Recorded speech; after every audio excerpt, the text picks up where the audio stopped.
down in the dirt. Right, welcome to Bru Time, Dave. It's great to finally get a chance to chat to you. And Tivers, thanks for the invite. This is, mate, this is unusual for me. This isn't my comfort zone in any way, shape, or form. I'm usually in your place asking the questions and getting the stories and everything else. So, yeah, this is new, and I'm really looking forward to it. So thanks again for the invite. That's really kind of you. Hopefully, you'll be able to find some proper guests soon. My absolute pleasure. I've wanted to chat with you for ages, so I was chuffed when you said yes. You're a hard man to research.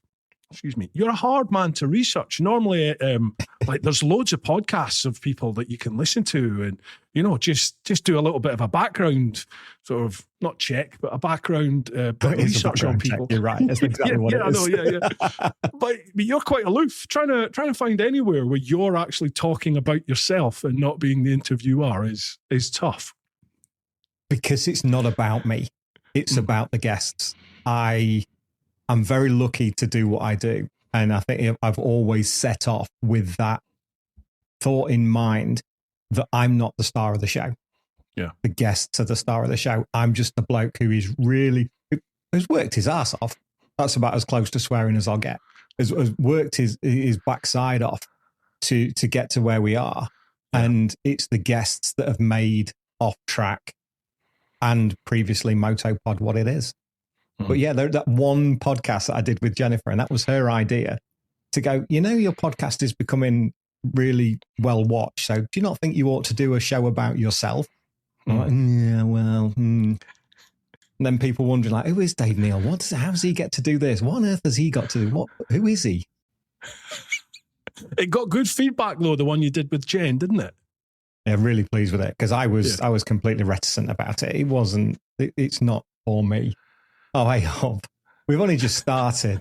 Let's have a look at this. Speaking of the devil. Yeah, here she is. Hi, you Jen. Can't do that. It's going to reflect. How are you? You're right. She can't hear it. It's through the headphones. All right, no problems. No worries. We'll put that on the socials. We'll promote this and promote Bru Time as much as we can. Awesome, mate. Much appreciated. Right, okay. So tell us a little bit about yourself then. Obviously, you're the host of the Off Track podcast. You've got a background in journalism, but like, how did you get to where you are now? God, how far back do you want me to go? How long have we got? What? As long as you want. I've got all the time in the world, mate. You've got 7.5 hours to beat Mossy. So, which is ridiculous. That is, I don't even know. I mean, I do know how he does that because I know how well he can talk. I have been a huge fan of motorcycle racing since I can remember. I'm 53 years old now. And I remember being at Cadwell Park in the very, very late 70s, watching Will Hartog and Barry Sheen and Mick Grant and Reg and the rest of that era of riders, Ron Haslam.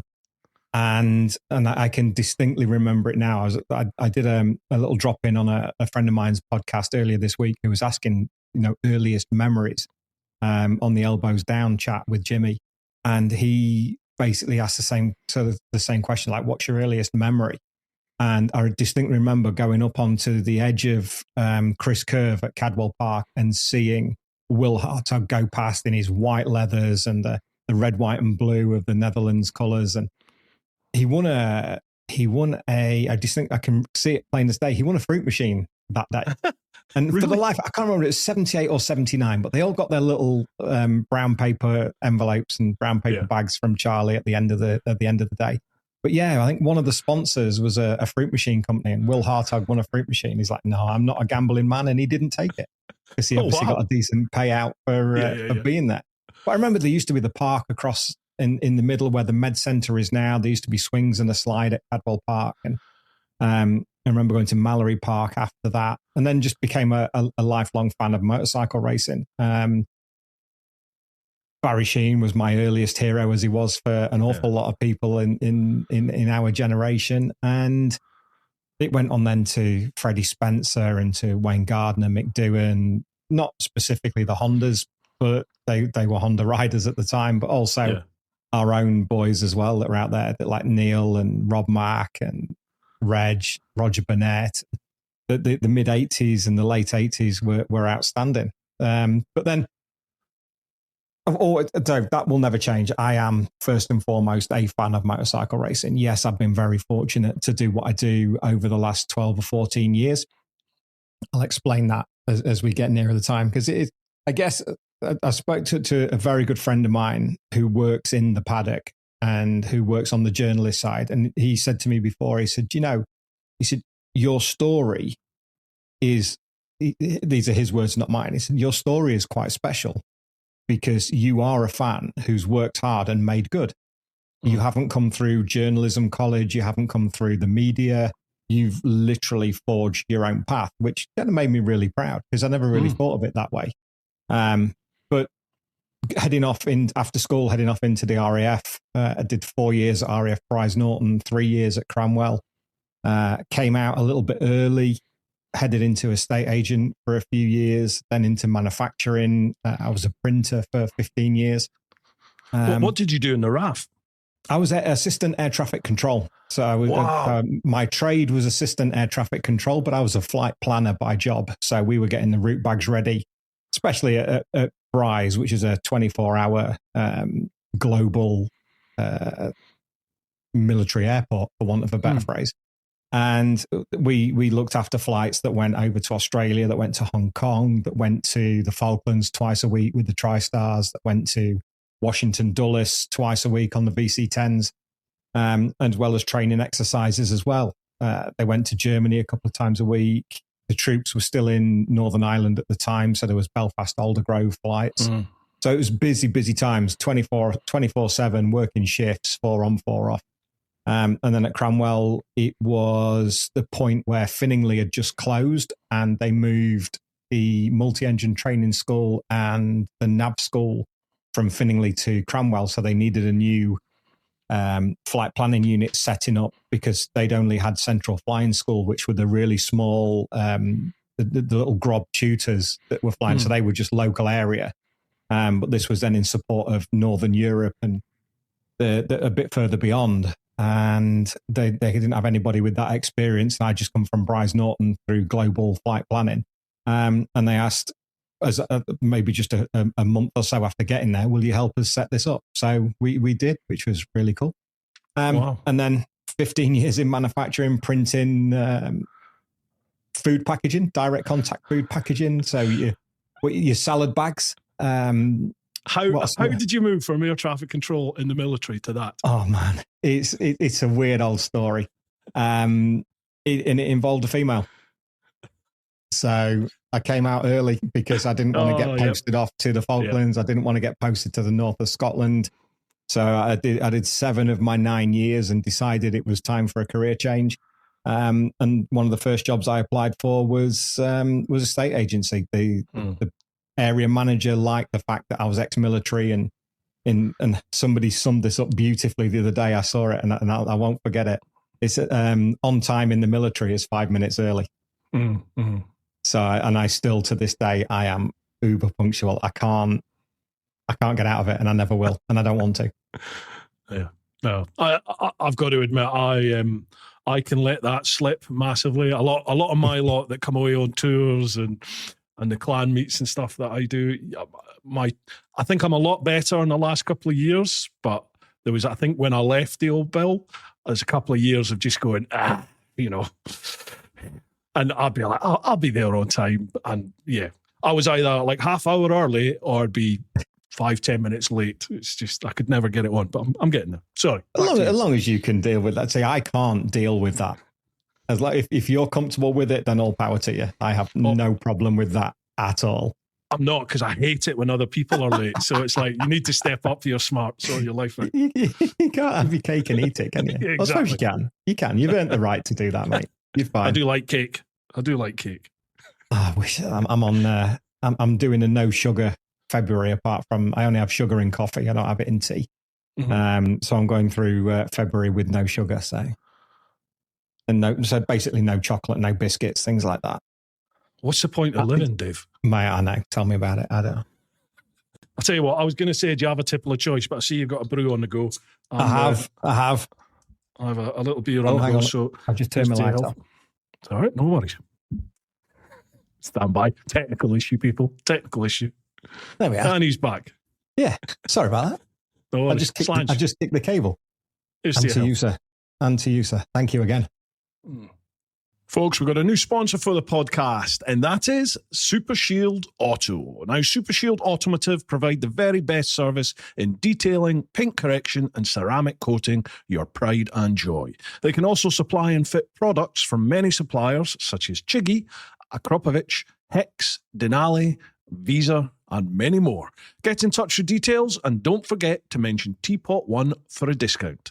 So head to their website, which is just supershieldauto.co.uk. You'll be able to see there they do discounts for lots of those products and loads more coming online as well. So make sure you check that out. And if you love being around bikes and cars, then they're currently looking for someone to join them full time. Full training's given and a van is provided with a competitive salary. Get in touch at info@supershieldauto.co.uk for more details. Folks, if you've seen any of my bike wash or ceramic coating vids on the main TeapotOne channel, that's my mate Pete from Supershield Auto. He owns the whole company. You can see from his work, he's a top man. If you fancy getting involved in that line of work, he is your man. Check that out. And a massive thanks to Supershield Automotive for sponsoring the podcast. Beautiful. Yeah, so you came out of the military then and into manufacturing. Yeah. I think that was, I know, these are a weird career progress. I don't think I ever really settled in various places. And I was always, I tell you exactly, the older I am now, when you have 20/20 vision and you can look back and you go, you were chasing something that wasn't there. I always wanted to be something else. I mean, at the time that I went into manufacturing, it was, we'd got our first mortgage. My daughter was really young. My stepson was only a couple of years older. And it was one of well, okay, you can earn this by chasing this and by doing this commission and everything else. Or we can go and work. It was my next door neighbor, Kev, at the time, who worked at the same place and said, look, we're taking on. And it was an old friend of mine who did the interview, and the Old Boy Network did its thing. But did I really fit into that kind of way of life? Maybe not. But coming from the military, and it's a little bit, it was a great place to work with great people, but it was a regular income with overtime, and the money was good. So it was about standard of living at that point. And my wife at the time, then we decided to move into a bigger place, and which then 2 years after that was the financial crash in 2008, which then changed the whole landscape, which is still changed to this day, which still hasn't really recovered, has it? So that was the way to go forward into it. Then the relationship went by the by, sadly, I think partially to my to the invention of Twitter. And that's the key. That is the key. But that's the relationship went by the by in 2015. A couple of years after that, Jen and I met. So by that point, I was living in Lincolnshire, a little town called Gainsborough in Lincolnshire. That's my hometown, where my daughter still lives with her mum, and my mum still lives over there. And Jen and I got together. An opportunity came up to move over here, took voluntary redundancy from the manufacturing place. I got a job over here at just north of Blackburn. I live just north of Burnley now, in a little village called Barrowford, Neal Hodgson's home village, Gotcha. for those who know Neal. And I got a job at a cardboard box manufacturing printing place. Did 18 months there, ended up running one of the shifts. And then Al Gardner rang and said, you're coming to work for me. So then I ended up at OMG Racing for 2 seasons, and then the podcast came along, and here we are. So what were you doing? 2026. What did you start doing at OMG Racing then? I was their press officer for 2 years. So where's the move from working in fabrication manufacturing, estate agency, then how did the move into PR and press and journalism and all that sort of stuff? How did that come about? So here's the hook to that. Twitter. is the key to all of this. We would not be sat having this conversation now, and I wouldn't be sat in this house with the relationship with the beautiful lady downstairs that I have if it wasn't for Twitter. Everything goes back to that. Wow. So we rewind back now. So that's the work side of it. That's the kind of the boring, that's my background. That's my life, if you like.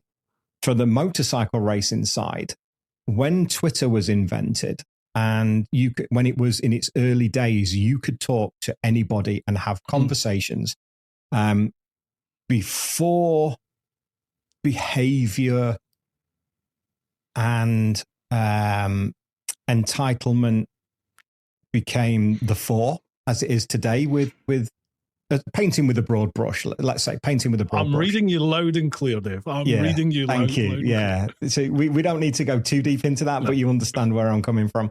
Yeah. You could have conversations with so many people. So even going back to 2012, when Twitter first started, you would have conversations with Ian Wheeler and with Charlie Hiscott and people within the paddock, a couple of the riders.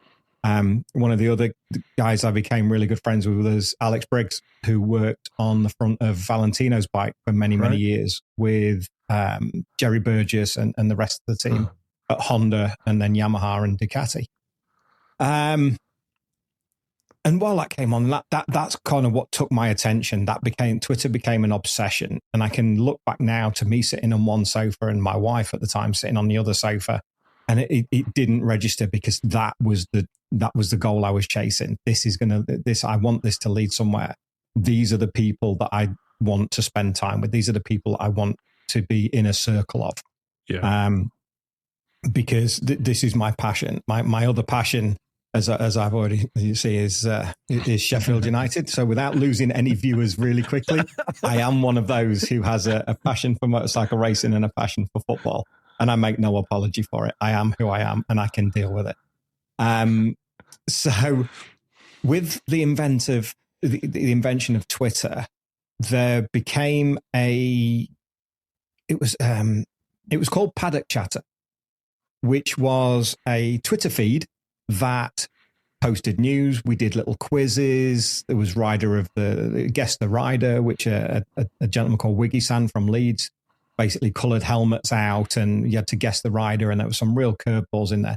It was the early days. People talk today about engagement and reach and things like that, and that's exactly what we were doing 12 years ago. Set up by a fine gentleman from Macclesfield and Wilmslow Way called Tim Teal. He brought in myself and Matt Dunn, and then Ollie Rushby and Alana Fellows joined. Now, at this point, they were all fresh out of university in their early 20s. And then I'm here at 38, 39, 40 years old with a hefty mortgage and 2 young kids. Yeah.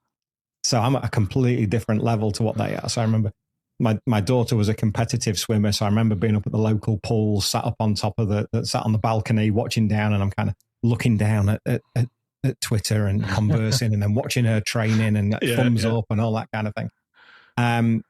And when Tim invited me into that enclave of Paddock Chatter, that was the first step into the BSB paddock, into the world of the background of motorcycle racing. And it was through Twitter that I got introduced to Jordan Weaving, who came over from South Africa, and we took on not a management role as such, but a little advisory role, helping him around the paddock, trying to help with sponsorship, helping him with his social media in 2013, 2014, and 2015. That I worked with Jordan, and I worked with Josh Elliott as well through Jules, which was set up through Ian Wheeler.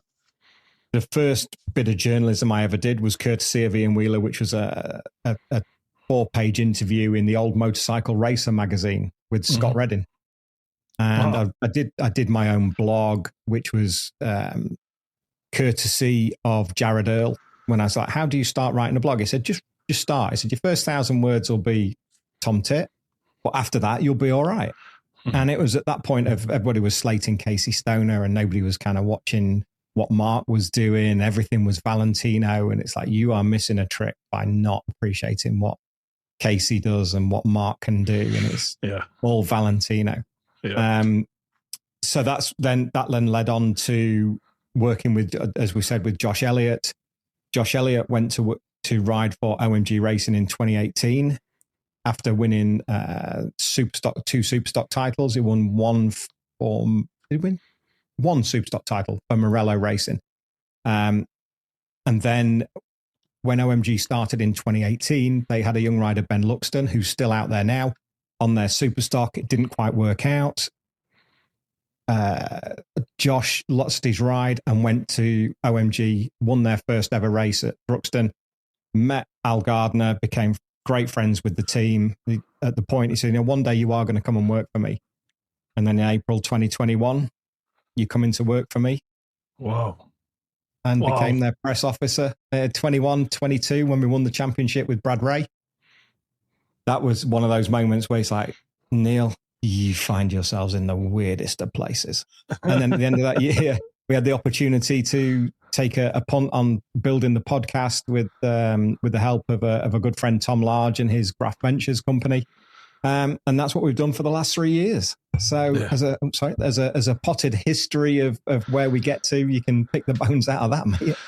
So this podcast is powered by Conqueror's Motorcycle Apparel, a biker's clothing shop built by bikers, run by bikers, for people who actually ride.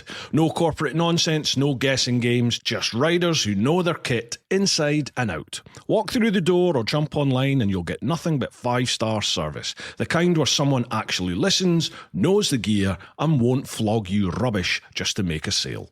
For an independent shop, the range punches well above its weight: helmets, riding gear, casual wear, and the bits you didn't know you needed until a proper biker pointed them out. And if you're shopping online, here's the kicker: use Fisters10, yes, Fisters10, at checkout for 10% off, because good gear should come with a bit of respect. Conqueror's Motorcycle Apparel, built by bikers, backing bikers. You can check out the website at conquerorsapparel.co.uk, or if you're down near St Leonard's on the south coast of England, pop along to the shop, stick your head in and say hello.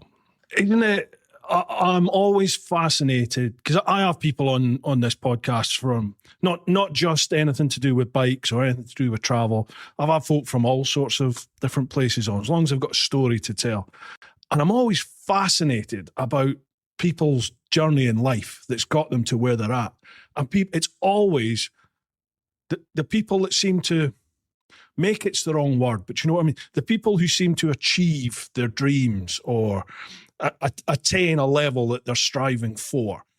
They've always just they've just gone for it. There might not have been any perceived direction at the start, but they've reached out and grabbed an opportunity when it's come, and they've just gone for it. It might not have felt the right, maybe it probably did feel the right thing at the time, but it wasn't the direction that they were going.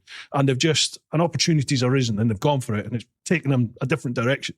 And I chat about adventure travels very much like that. You know, you're going this way, something happens, you meet somebody and you're going that way, but that then takes you on like a different adventure, and you meet different people, you see other things that you hadn't planned on seeing, and you can draw the similarities in like everyday life with that, and that you just got to go for it, haven't you?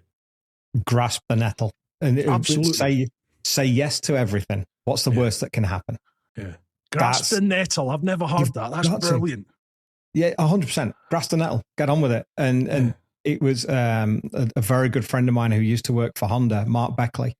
And his motto in life is JFDI. Just do it. Just do it. Just do it. You learn, and I'm a big believer that you meet so many people along life's journey. And I know one of the great things of talking to you is we can go down this route and we can get a little bit deep and understanding people. I love it. The journey of life that we take. I've said it on the podcast so many times, and I know if there are regular listeners that are listening to this now, they know what's coming. We are the sum parts of everybody we've ever met. Yep. And you will not change my mind on that. Some good, some bad, some indifferent, but everybody leaves their mark in some way, shape, or form. And it's what you do with the marks that they leave that defines the path going forward. But there is no plan. There was no plan for me to end up doing the podcast.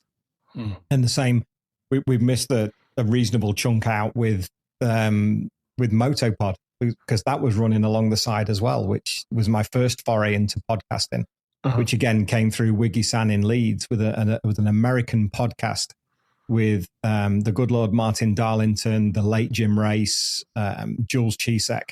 They were the original guys that were doing it, and they were this was conversational podcasting. And I then decided to bring in, they were conversational, but Jim did some great interviews as well. And I learned a lot from Jim in his approach to interviews, and he was so relaxed and so chilled out. It's taken me a little while because our early interviews were done over Skype, and there was that really short delay. And there were so many times that I would start talking over somebody, and that's really poor form. But there wasn't anything I could do because there were no visual clues. And that then was that started with a phone call of, would you mind going down to Silverstone and doing a couple of interviews for us? And if you would like, we would like you to come on and co-host Motopod.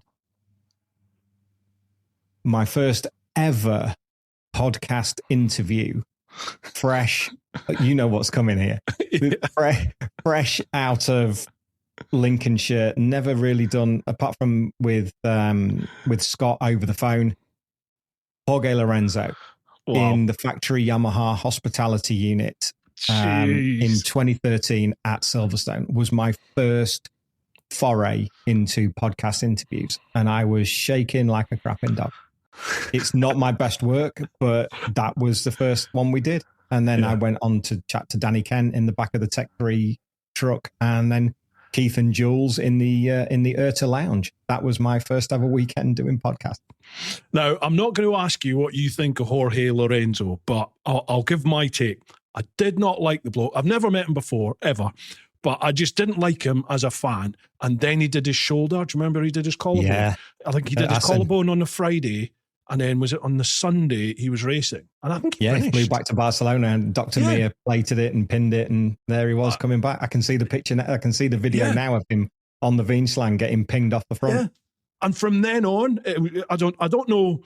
I mean, not that he sat there listening to this going, oh, well, that's all right. The big fat lad, he's got respect for me. But I just remember thinking, okay, now fair play. Now that is commitment and strength of mind. Jeez.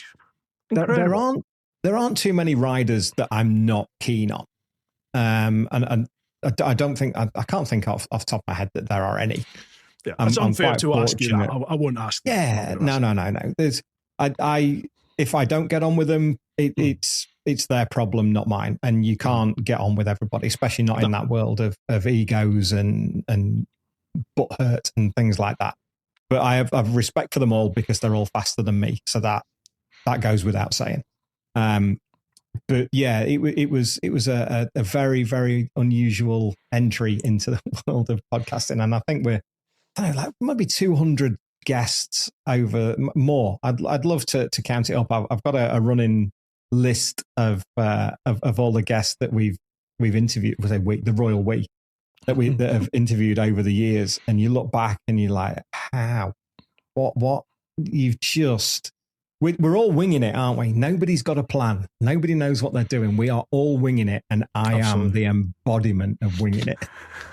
It's funny. I had Tim Rodey. Have you heard of Tim Rodey? He's at Car and Bike Journal. I had him on the podcast last week, and that's exactly what he said. He said, we're all winging it. Everybody, from the highest CEO to the bin man, everyone's winging it. And just, as soon as you realise that, happy days, move on with life. And it's true, isn't it? Yeah. It is. You can't have a plan these days. You never have a plan, and if you do, you have to be adaptable to change and everything else. So we just ride the wave, because let's see where it takes you. Yeah. And it's been a hell of a journey, and I have been incredibly lucky and in some very, very bizarre situations for a guy who is essentially just a massive fan of the sport. As always, a huge shout out to all of you over in the clan, over on Patreon, patreon.com/TeapotOne. I keep saying this, folks, but literally I could not do this without your support. The YouTube millions certainly are avoiding me. So with people like you over in the clan, my tours, this podcast, merch, everything like that, that's what allows me to keep a roof over our heads. And we've built a pretty special little community there in the clan. We do rides throughout the year. We do some live streams. There's meetups. Check it out. Patreon.com/TeapotOne. See if it's your thing. You also get early access to my chicken strips tours, and you get first preference for the questions in this podcast. So thank you very much to all of you that get involved there. As always, if you're enjoying the podcast, tell a mate. Just tell them about it, share it, liking, subscribing, commenting, whether it's on the socials, the YouTube vids, or on the podcast platform, wherever it is that you listen. That really does have such a positive impact now on the algorithms and all these different platforms. That is what they respond to. So if you're enjoying it, please just engage, give us a comment, a like, a share. Let people know about Bru Time. Right, enough of that. Let's crack on with the chat. That's awesome, though, that, you know, you're a fan and you've got to this stage that you're at now where, you know, it's your living and it's your passion, which is awesome. I'm in a similar position, but I do find I have to be very conscious not to go all in at it, in that it's my job and my living, but it's also what I enjoy doing. Like, I enjoy riding a bike, but I also enjoy editing and stuff like that. But I am conscious of the fact I need to not do that all the time, because you do just, I definitely got burnt out, I would say, last year. You just hit a point where you almost think, I don't think I'm enjoying this anymore, and maybe I should look at something else. But thankfully, you know, a little bit of time just to myself and sort a few things out, and, you know, I'm back at it. How do you deal with that now then? And that, you know, it's balance, dear boy. Yeah. Balance. Because it has taken, it's taken the stuffing out of us lately. And I make no bones about it. We've gone to a show every couple of weeks, and I think we've only done 2 shows this year so far. I've been fortunate enough to spend a little bit of time up in Glasgow with David Molesdale and the Molesdale Foundation, doing a little bit of consultancy work up there on their social media and at the foundation.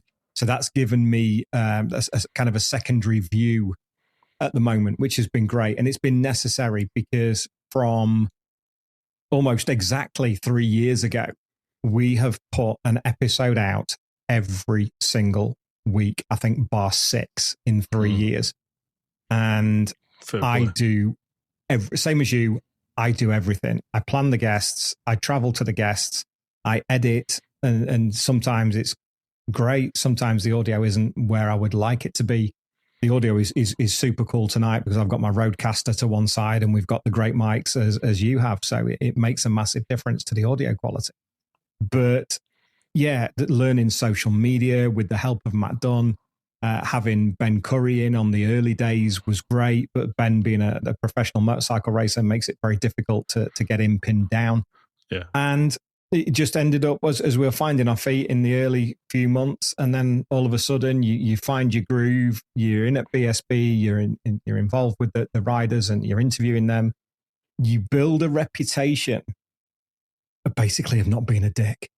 And being courteous to everybody and respectful to everybody that you have on. I've never knowingly thrown anybody under the bus on the podcast.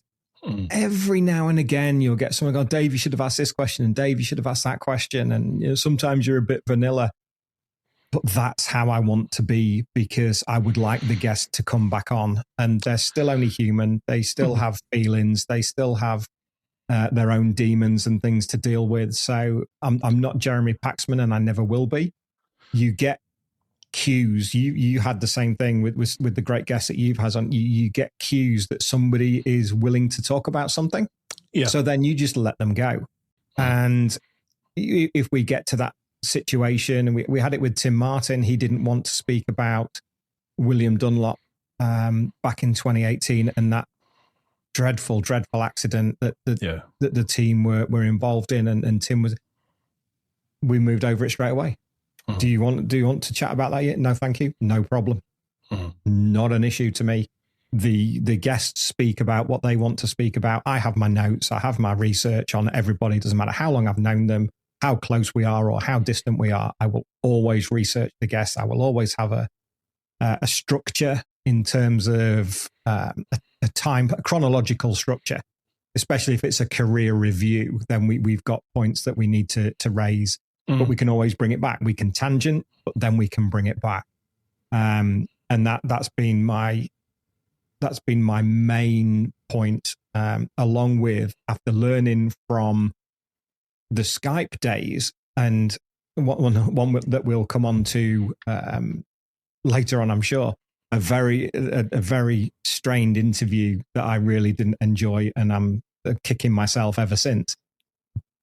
Ask the question, STFU. So important. Yeah. So important. Silence is golden, eh? Very powerful.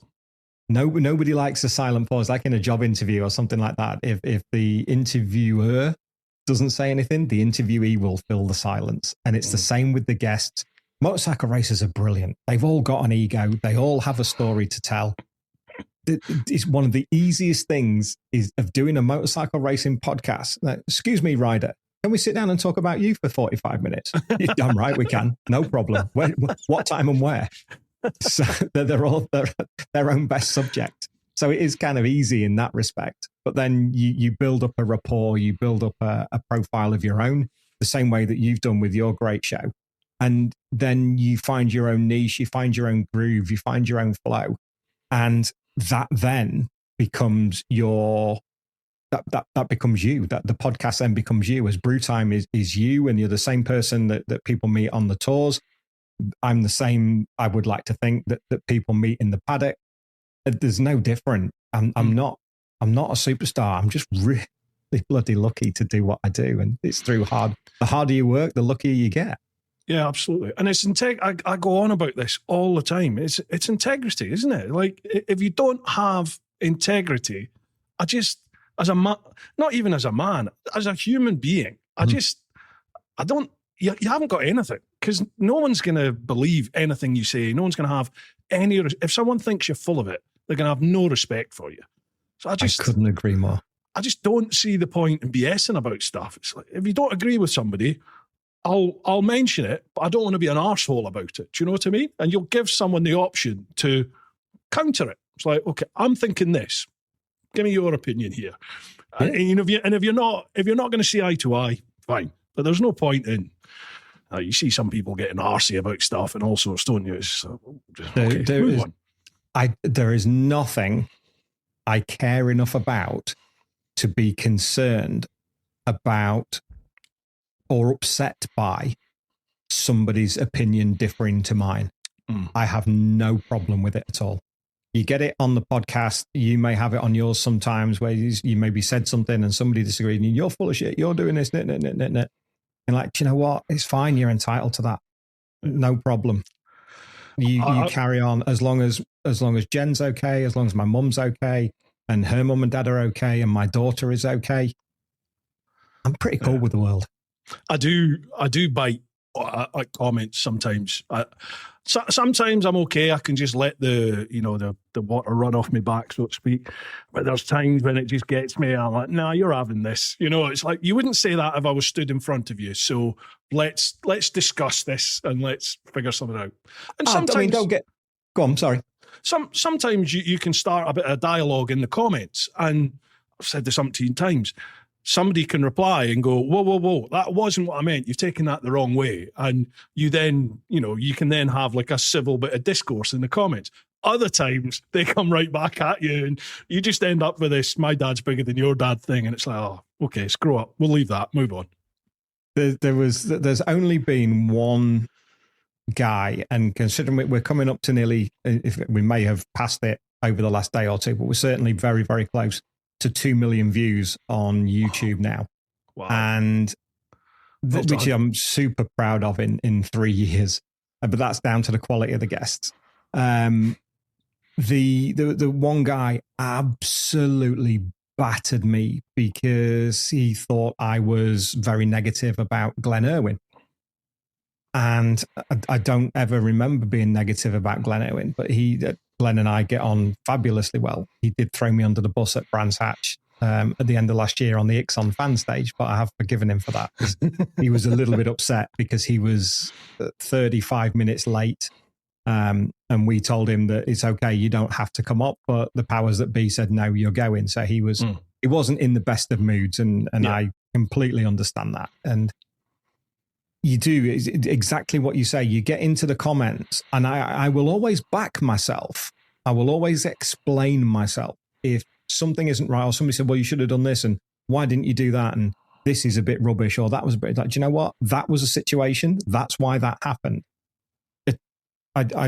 I apologize if you feel that way, but this is why it happened. And I never, ever go out my way to upset or bet anybody or annoy anybody. Life's too short.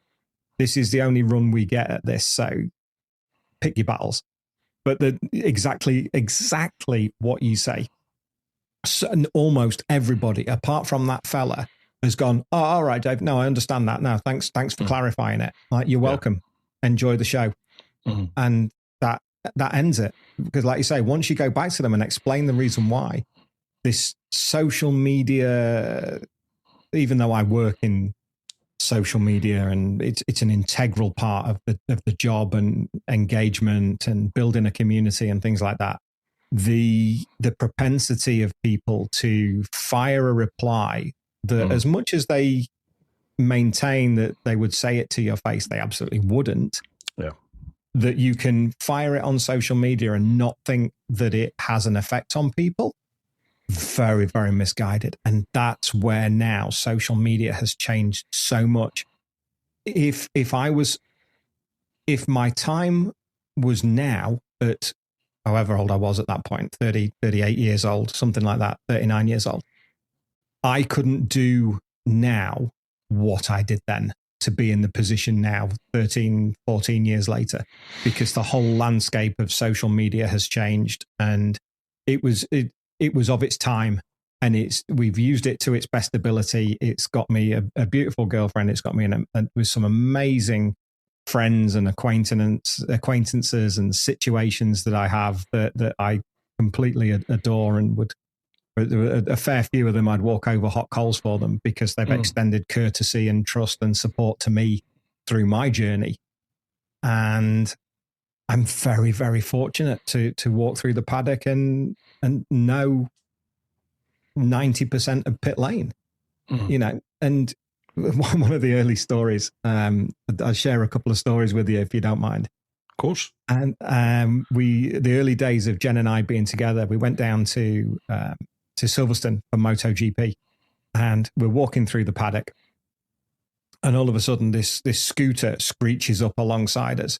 And I won't do the accent because it usually ends up Welsh for whatever accent I'm trying to do. So I'm not going to offend our friends in Wales. I really want to hear it now. By doing an Australian accent that comes out like it's from Carmarthen. But this old fella turns up on a scooter, pulls up, and he's like, "G'day, Dave." And he's like, Wayne, how are you? Good to see you, mate. Everything okay?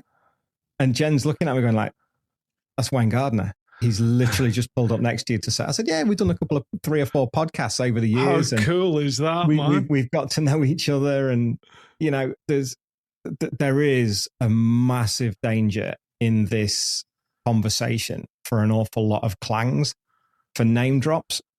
But I'm a podcast host. And they're my guests. So yeah, that's your world. That's your world, isn't it? It is. But it's like me talking about my blooming world trip. It's part of me, so it's going to come up in conversation. So same with you.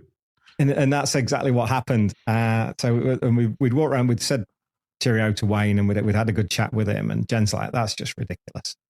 And then as we walked around the toilet block and in the middle of the paddock, the Yamaha garage was always at the bottom of the alleyway where the main toilet block is. So Valentino could get straight out of the gates, out to his motorhome with the minimum of fuss. Yeah. And I think it was Saturday. It might have been Friday or a Saturday afternoon. I can't remember which one it was. And we were walking down, and AB, Alex Briggs, is cleaning some of the fairings, and you just got him to look over and gave him a wave and waving back. He was busy, so we didn't bother him. And then we walked around the corner towards the little cafe that's there, the Paddock Cafe. Mm-hmm. So they were only a couple of doors down from the Paddock Cafe. And as we got there, all he goes, Dave. And Jen was like, oh, God, he's only come out to say hello. So there's myself and Jen, there's Alex Briggs, and then Matt Roberts joins us, who was covering MotoGP at the time. And I'm sort of going, yeah, no, right. And then Jen stood there going like, what on earth is going on? And it all went from there. We just find ourselves in some random positions with random situations. Sorry, not positions. Positions is completely the wrong word. Although Matt Roberts is a huge man crush of mine. We find ourselves in some incredible situations, courtesy of the podcast and just being ourselves. Because maybe we could have done things sooner. Maybe we could have gone further. I don't know. I don't know what further is, Bruce. I don't know what is beyond here.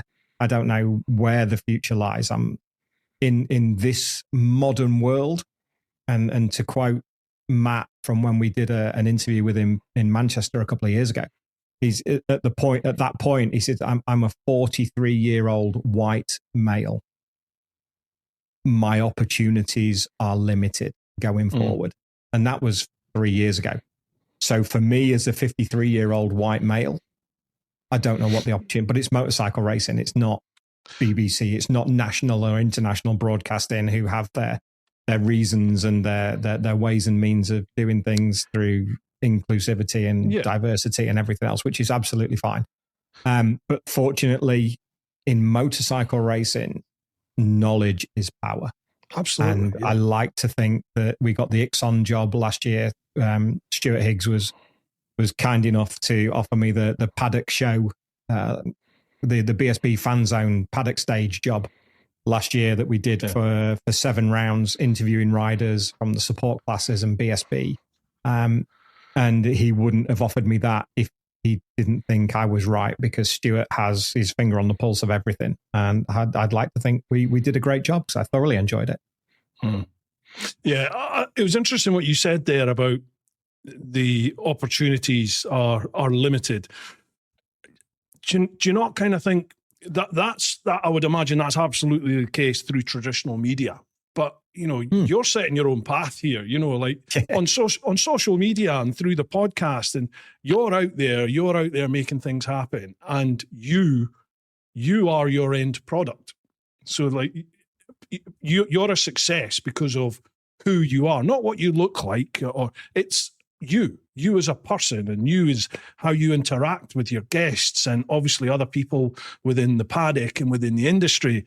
They like you. They see a worth of being involved with you and integrating you into, that world where you're excelling at the moment.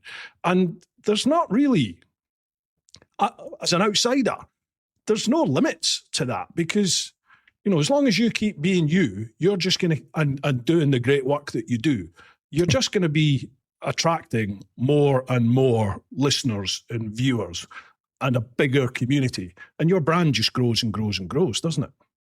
It does. And thank you for your kind words. That they mean a lot. That's exactly what I strive to do. I have this, I've had it ever since I was a kid, whether it comes from my mum, whether it comes from the situation that I was in as a kid, with my mum and dad separating when I was 8, and her boyfriend, who then came in for 8 years, was kind of Victorian in his outlooks, which is one of the reasons why I joined the RAF.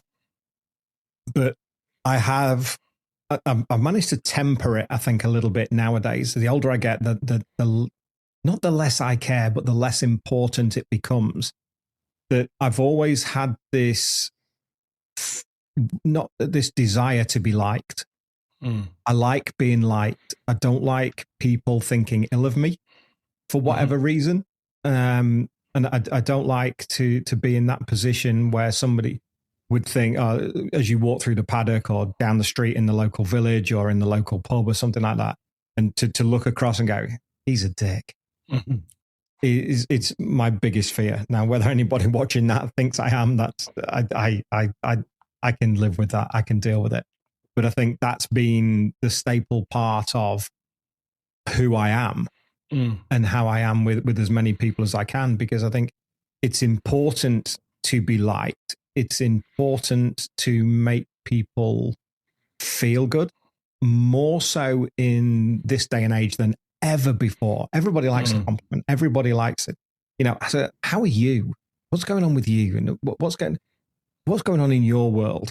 Or if we've had a situation over the last couple of months with one of my great friends, and his relationship has gone south, and we've been in constant touch to make sure, and he's doing okay. His job is fine. His situation now, he has to pick up the baton and take the company on himself and go off into the world of motorcycle racing and doing his own thing. And I'm super proud of him.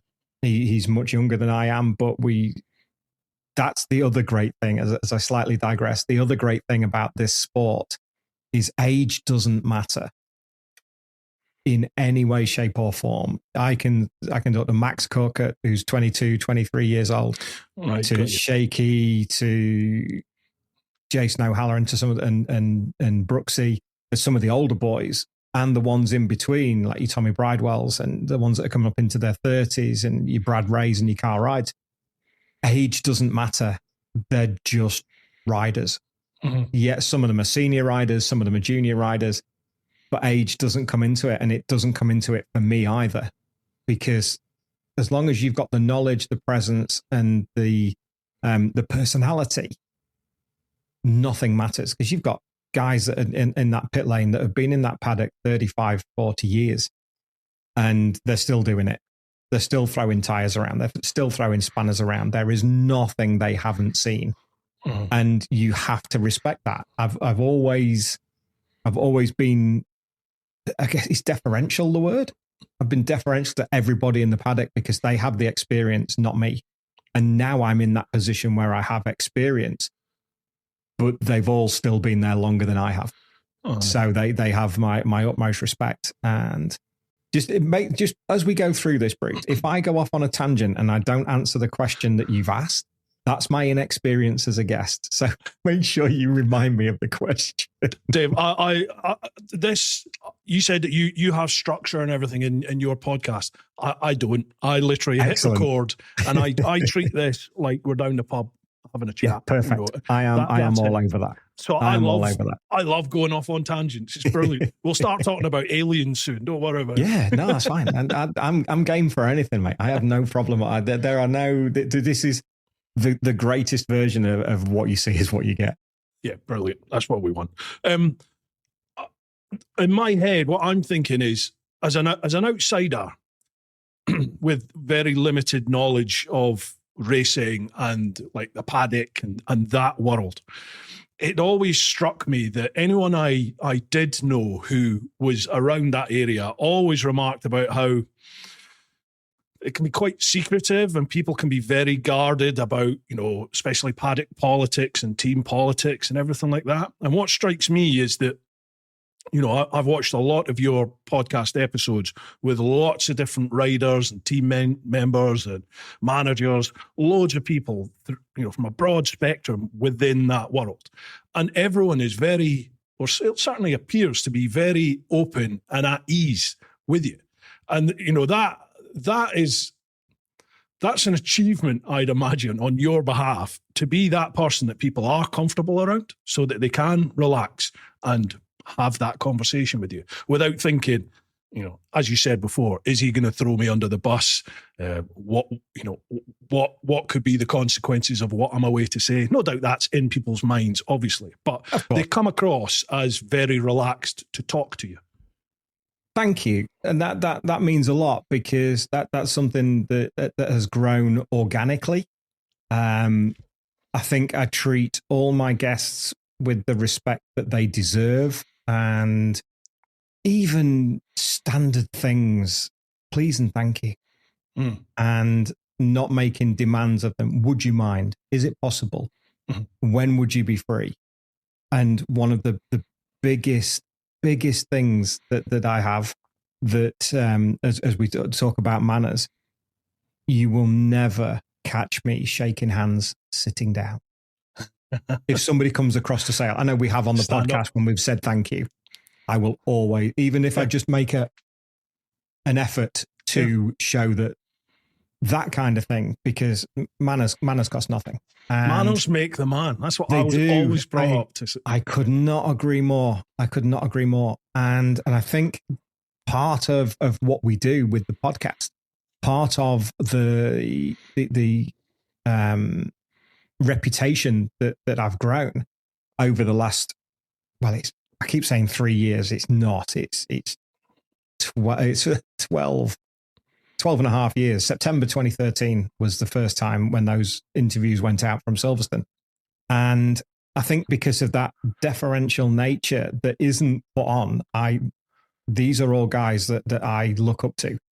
They are all significantly faster than me. So it's not my point to go, well, why didn't that happen? And why did you do this? They are all almost every rider, we're all on the spectrum, aren't we? Everything has a label these days, which is a whole podcast all on its own. So every rider has their own nuances. Mm-hmm. And when you get to know them and you're talking to them and you understand it, you know what makes them tick. You can't have the same conversation with Christian Hidden that you could maybe have with Tommy Bridewell, because they're completely different characters. And each one is treated like an individual, and I maybe wouldn't have the same conversations with Roger Burnett that I would with Roger Marshall, because Roger Marshall, or Reg as he's more affectionately known, and it makes it easier to differentiate between the two.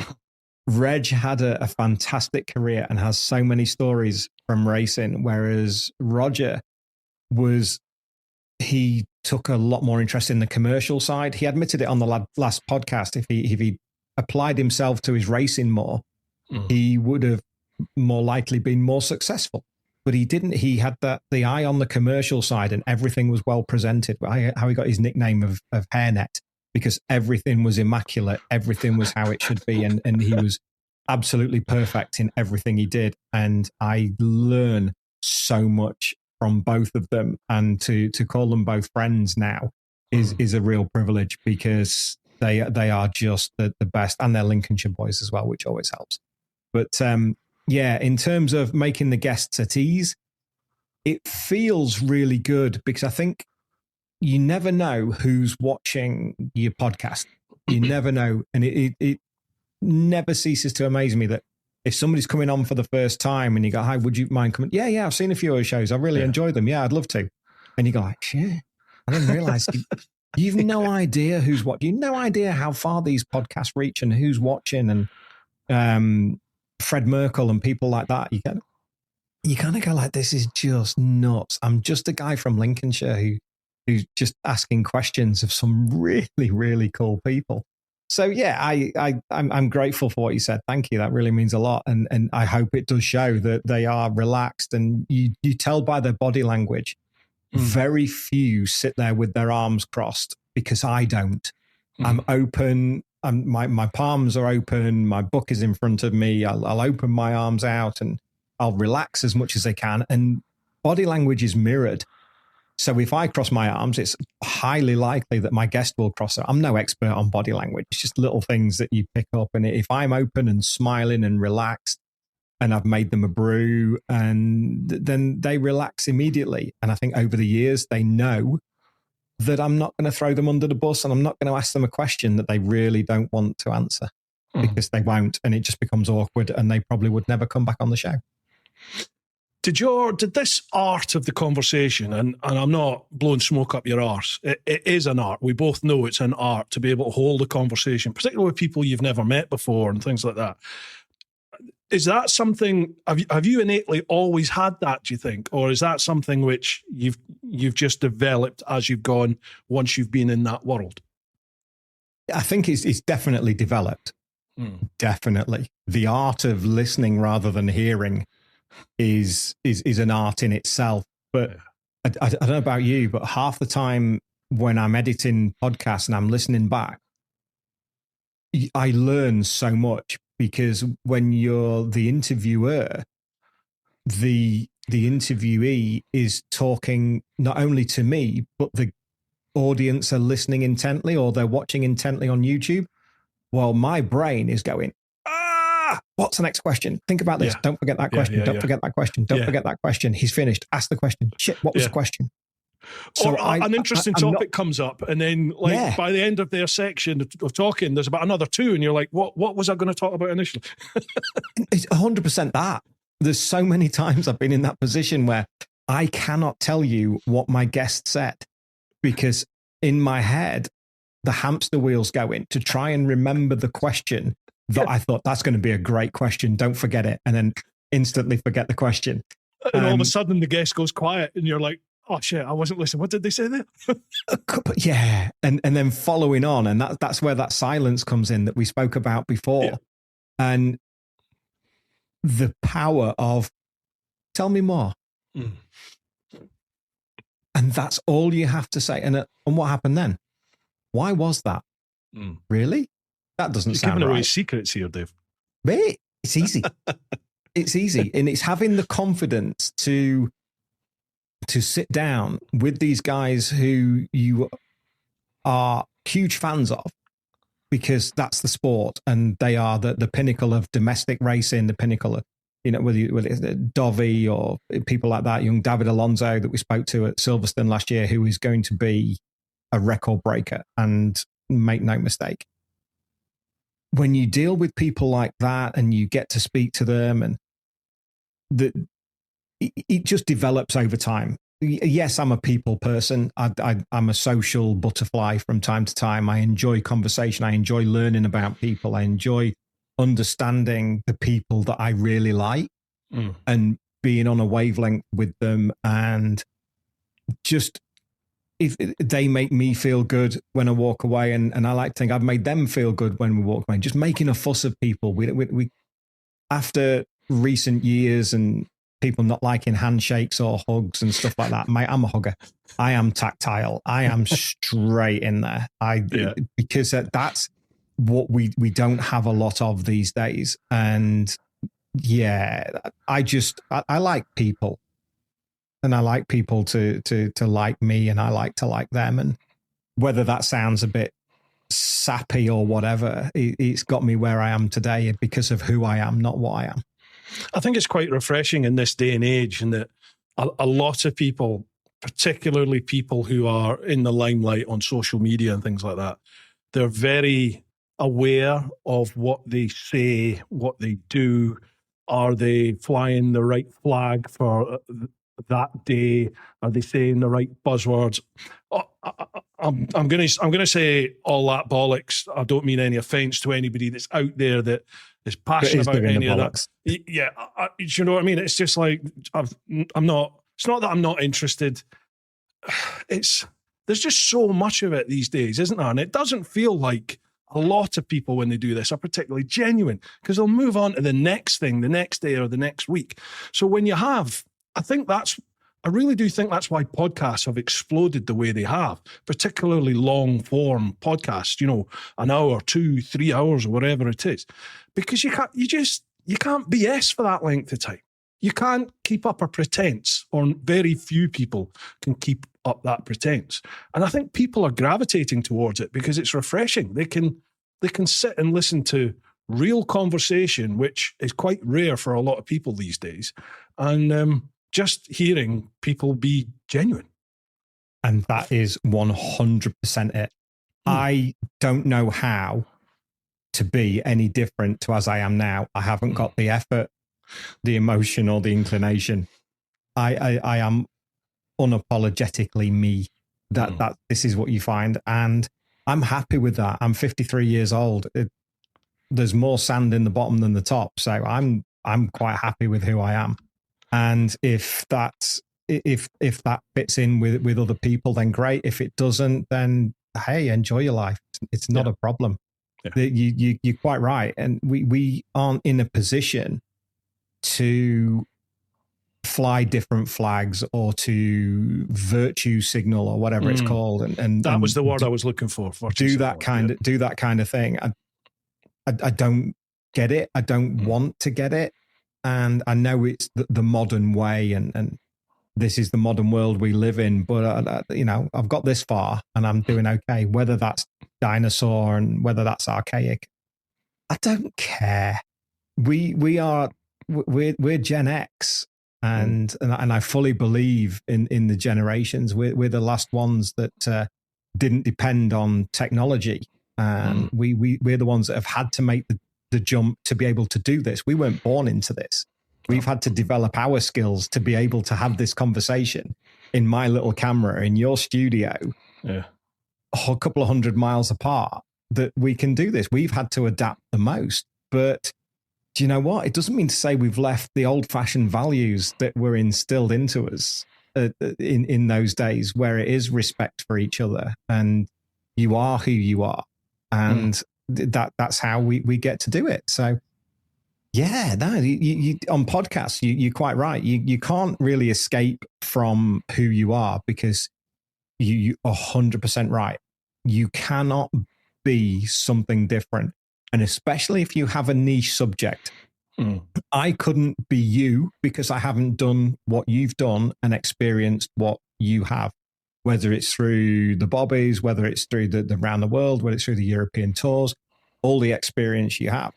You can be the best version of you. I can be the best version of me, 100%. And that will do us. That will do us nicely. And here we are, already nearly an hour into the chat, and with so much more to go, and it's going great so far. So yeah, just be yourself, and there doesn't have to be a label for everything. And the same with your podcast when you have your guests. They're the best subject of themselves. So let them talk, let them be who they want to be, but you can't bullshit what you don't know. Yeah. Especially in a niche podcast that like motorcycle racing, where I fully believe most of the audience maybe know more than I do in terms of, or have stronger opinions or something like that. So I have to be really careful of not to. Yes, I have good knowledge of the sport. I wouldn't be able to do it if I didn't. I couldn't do a podcast on rugby union or luge, something like, because that's not my specialist subject. Motorcycle racing is, and I think I'm across it fairly well with the knowledge. And if I haven't got the knowledge, I'll research it. Because, and then when you throw the curveball in that we did at the Molesdale Foundation between Christmas and New Year of Jimmy, Big Al, and Max McRae, that's completely out of my comfort zone. I am definitely not the subject specialist when it comes to rallying, but we did great for an hour because I researched it and I understood, and I let them answer the questions. I'm not the subject expert. The guest is. Yeah, and you've got a genuine interest in that person, aren't you? And like their expertise and their experience in that world that you're not familiar with.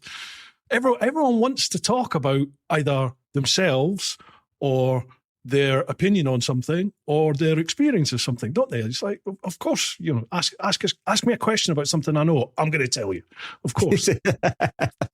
Pull up a sandbag. I'm going to tell you a story. Yeah. That's it. One of the greatest things that ever happens on a podcast, and with all the guests that we've had over the years, we've had guests that vary opinion because of their persona, whether it be on post-race, pre-race interviews. They only ever get interviewed when they're at work. And everybody who is racing at the top level of BSB or Supersport is at work. It's their job. We all get stressed with our job. We all have pressures. They're not just there to entertain the fans on the banks. And some days you catch them on a bad moment. They can't be particularly great all the time. I'll use two examples of this because they are two riders that divide opinion, but I have this, I don't know, it's an uncanny ability. Eyes are the window to the soul. Doesn't matter what somebody says, their eyes will give them away every single time. And it doesn't matter how brusque somebody comes across or you can tell whether they are genuinely a dick or whether they're just having this persona that they have. And two riders who get bad press for not being the most friendly or the most exuberant, because not everybody can be Storm Stacey, but Josh Brooks and Tom Booth-Amos. We had Brooksy has been on the show 2 or 3 times. I have all the respect in the world for him. He gets such a bad rap. Yeah, he's not the regular happy-go-lucky rider. He's at work. He's intense. But you know what? There's mischief in those eyes. Oh yeah. And once you see that, you're like, okay, I get it. Sorry, I keep nudging the mic. I get it. And then you see it. And when you understand how they think and what questions to ask them, that's when you break down barriers and they talk to you and they relax. And TBA was another one. We interviewed him at Brands a couple of years ago, and he is prickly on the TV. He doesn't care what he says. He doesn't mind upsetting other riders. He is who he is. He's a national standard gymnast, and that's an individual sport, if ever there was one, to be the best that you can be. And you know what? There is that real fine line between confidence and arrogance, and he dances that line beautifully. But when you sit him down and you get him talking, and there are some people that you will never, ever convince them that the person is good. They just have their opinion. And that's like, do you know what? That's okay. You do you. That's no problem. If you don't like him, you don't like him. Nothing I do is going to change that. And I never set out to change people's opinion. But if it does, and somebody is man enough or lady enough to put it in the comments that, do you know what? I used to think he was a cock, but actually he's a good guy. I was wrong. I will take that all day long, and nothing gives me more pride than that. For somebody to change just one person's opinion of somebody that they don't like or they've never met them, they've never been in their company. That's just the perception that they have. And then they watch one of our episodes and they go, I really enjoyed that. Thanks, Dave. You're more than welcome. Yeah. Again, it's the beauty of long form conversational podcast, isn't it? In that, as we said, you can't BS it. You'll see people, warts and all, eventually, especially when you start bringing beer into it. You know, people can't keep that facade or whatever it is that they're doing. Yeah, I am such a lovable drunk. I am the one that's the headline. I love you. Oh yeah, you're a huggy drunk. Mate, oh man, I've never had a fight in my life, and I'm not about to start now. So it's like I've got this far without it. So I'm not about to start now. I'm the same. I'm a very huggable, huggy drunk. But when I'm sober, I don't like being touched. Like I don't know what it is. I'll shake your hand. That's it. Although I've got to say, in the last, I would say since the world trip, I'm becoming a huggy person now. I've definitely become a bit of a hippie now. It's good for the soul, man. Yeah, it's good for the soul. Yeah, definitely. It's connection. Yeah, for sure. But when we get the opportunity, whenever that may be, to meet in person, I make sure that we will do the reach of a handshake. That's it. Yeah, stalwart. Yeah, I'll remember that. Not everybody likes it. I get that, and some people tense up, and it's like I make no apologies for it. That's just who I am. Yeah, nothing wrong with that, mate. Nothing wrong. Right, I think we should crack on with some questions here because. But before you know it, we're going to be at like 2 hours and we haven't started questions. So there's quite a few for us to get through. Okay, now. I've started, since I brought the podcast back last month or 2 months ago, I started incorporating this question into each podcast. So this is my question. I describe Bru Time as a relaxed conversation podcast exploring what it really means to live your life through honest conversations with people who choose more. When you hear that, what does choosing more mean to you? That's a fantastic question. Thanks. It was GP. It was AI. One of my best friends is ChatGPT. I make no bones about it. That's moving with the times. Yeah. You have to use what tools are at your disposal. Isn't it crazy how quickly you forget that is an algorithm? Because they like know you better than you know yourself sometimes. The stuff that they fire back, it's like, oh my God, this is freaky. Nothing makes me happier to be at the age that I am by looking at where AI is going and things like that. It's like, do you know what? At some point, it's not really going to matter to me, so it's okay.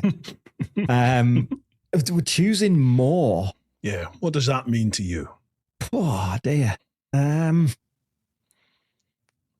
Choosing more for me is choosing more to enable yourself to be at peace with who you are and the situations that you find yourself in, and to be the best version of you that you can be. We all have choices to make through our lives, and it's a choice to be offended. You have to choose to be offended. It's not an emotional reaction. It's a choice. It's not laughter. It's not grief. It's not. It's a choice. It's not something. It's something that comes from the brain, not from the heart.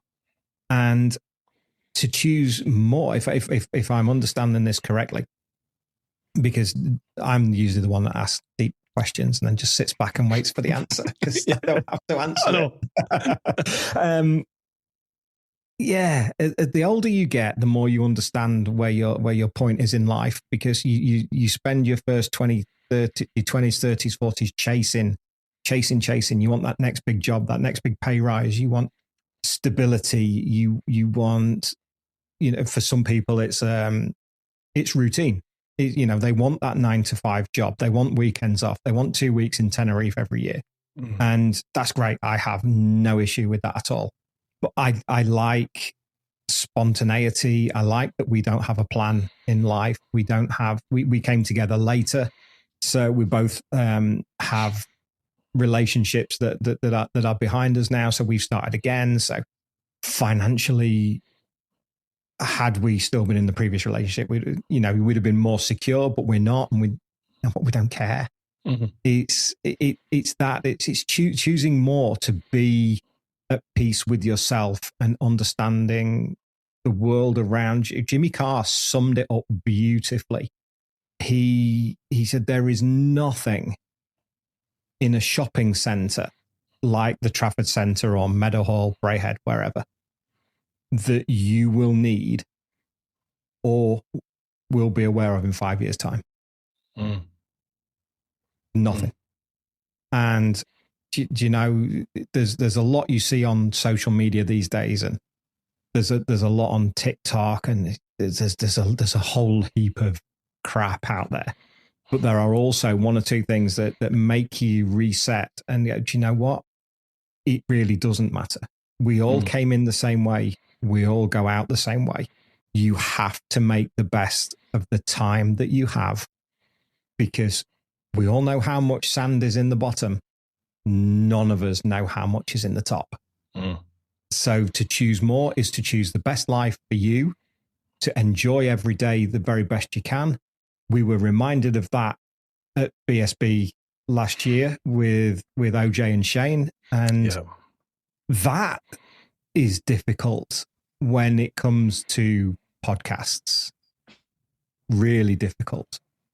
And somebody, one of our great listeners, Simon Breeze, he posted on one of the videos, not of the lads that we lost, but it was a positive thing. He says, Davey, what you're doing is great. You are creating a legacy for all of these riders. Wow. Gee whiz. And you suddenly go, oh, didn't even think about that, man. Wow. Never even considered it, because it's all about the now. It's not about posterity and looking back. And until we lost Chrissy back in 2022, it was it 22? 2 or 3, wasn't it? It was 2022. Sure it was, yeah. Man, time flies. It's incredible. I'm almost sure it was. Forgive me if it wasn't. I'm almost sure it was 2022. It was championship weekend. Pretty sure it was. And go back to 2018 when I was doing podcasts and Chrissy and I had become friends. He was riding for Morello and then he'd been riding for Brogy and Mission Racing and somebody was in Superstock. The perfect human. He was an awesome bloke, wasn't he? Such a guy. nice guy. Perfect guy. And he messaged me out of the blue one day, and I can picture it to this day. He's like, Dave, I want to start a podcast. How do I get started? So give him all the help he can. It doesn't matter that I'm doing. I don't care. There's room for everybody. And he picked up that baton and he disappeared over the horizon with it. He was outstanding. He got the mobile studio. He had Dom alongside him. Grace was much younger at the time when they first started back in 2018. And it was like, that's how you do it. Go on, son, fill your boots. And had absolutely all the respect in the world for Chrissy. That was a huge loss. That was the first, I think if I remember, the first massive, well, every loss is massive. The first loss we'd had in a BSB race for a number of years. And then to lose Owen and Shane back in May at the opening round, that became a little bit closer because 2020, 2021, Owen was dating my daughter. Oh, Jesus. So we became good mate. This is where I say age doesn't matter. He was like 16 or 17. And age doesn't matter. You take the mickey out of each other. And he was a super talent. And Mick and Emma and Sam, his mum, dad and sister, great people. We had him on the podcast a couple of times. But it wasn't until, and I must mention Shane and Hannah as well. Shane was a great guy and Hannah's lovely. And sadly, it was her second experience of that. But it wasn't until Owen's passing that all of a sudden that we're on the boat to the northwest going out of Ken Ryan. And there are messages from BBC this and Greatest Hits that. And we've seen your video on YouTube. Would you come on and do an interview with us about Owen? And would you do this? Like, I refuse them all. It's not my place. But then the darkest side of it that you never know happens. Weird things happen in the comments. Weird comments start appearing that nobody needs to see. And just things that I will never forget. I'd turn the comments off straight away. Ghoulish comments that you're like, hang on a minute. You've never seen, all you have done is Google Owen Jenner on YouTube. And as proud as I am that it comes up first, that's the wrong scenario to be pulling up my 10 minutes with Owen at the bike show, 18, whenever it was, end of November, the previous year. And the views went through the roof, and it's like, I don't want them to. Leave it as it is. I want people to, it's, and then that's when Simon's words kind of hit home. That's the first point where you go, we're preserving something here. And we do have some of the older generation on the podcast, and I'm not going to name their names because it doesn't matter. It doesn't like I'm singling anybody out, but who's getting the tap on the shoulder next from the big man upstairs. And it's going to be up there the videos are going to be on there for the next 10 or 15 years. We're not going to close the channel at any point, regardless of what happens with the podcast in the future. And one thing, of the two things we're most certain of is paying tax and getting the tap on the shoulder. So that when the tap on the shoulder comes, and we're leaving a legacy behind of somebody's career and their character, and it's there for all to see. And that was so powerful. God, I bet, yeah. But then you have that inner peace. Being that hippie again here, you have that inner peace that you're just being you. You're not being anything you're not. And when your guests come on, they have that opportunity to be them. So you're providing, if anything, it must be nice for the family and friends, relatives of people that do pass on, that they can go back and they can sit and watch their loved one enjoying a conversation, about the passion that they have for, racing and what they were doing in life. That's pretty damn cool. Do you know what? When you think about it and you put it so eloquently, it is, and it is something that makes me incredibly proud, because I'd never even considered that. It was just this is us chatting away. If I cark it tomorrow, then somebody's got my story and it's going to be out there, and here I am, kind of thing. This is me. Yeah. Touch wood on the old windowsill, and I've got no plans to go anywhere yet. But it's part of the world that we live in. It's part of the sport that we have. We've lost friends along the way, and your Keith Farmers and Simon Andrews, Chrissy, people like of their stand-ins, and it's hard, but last year was the hardest of them all.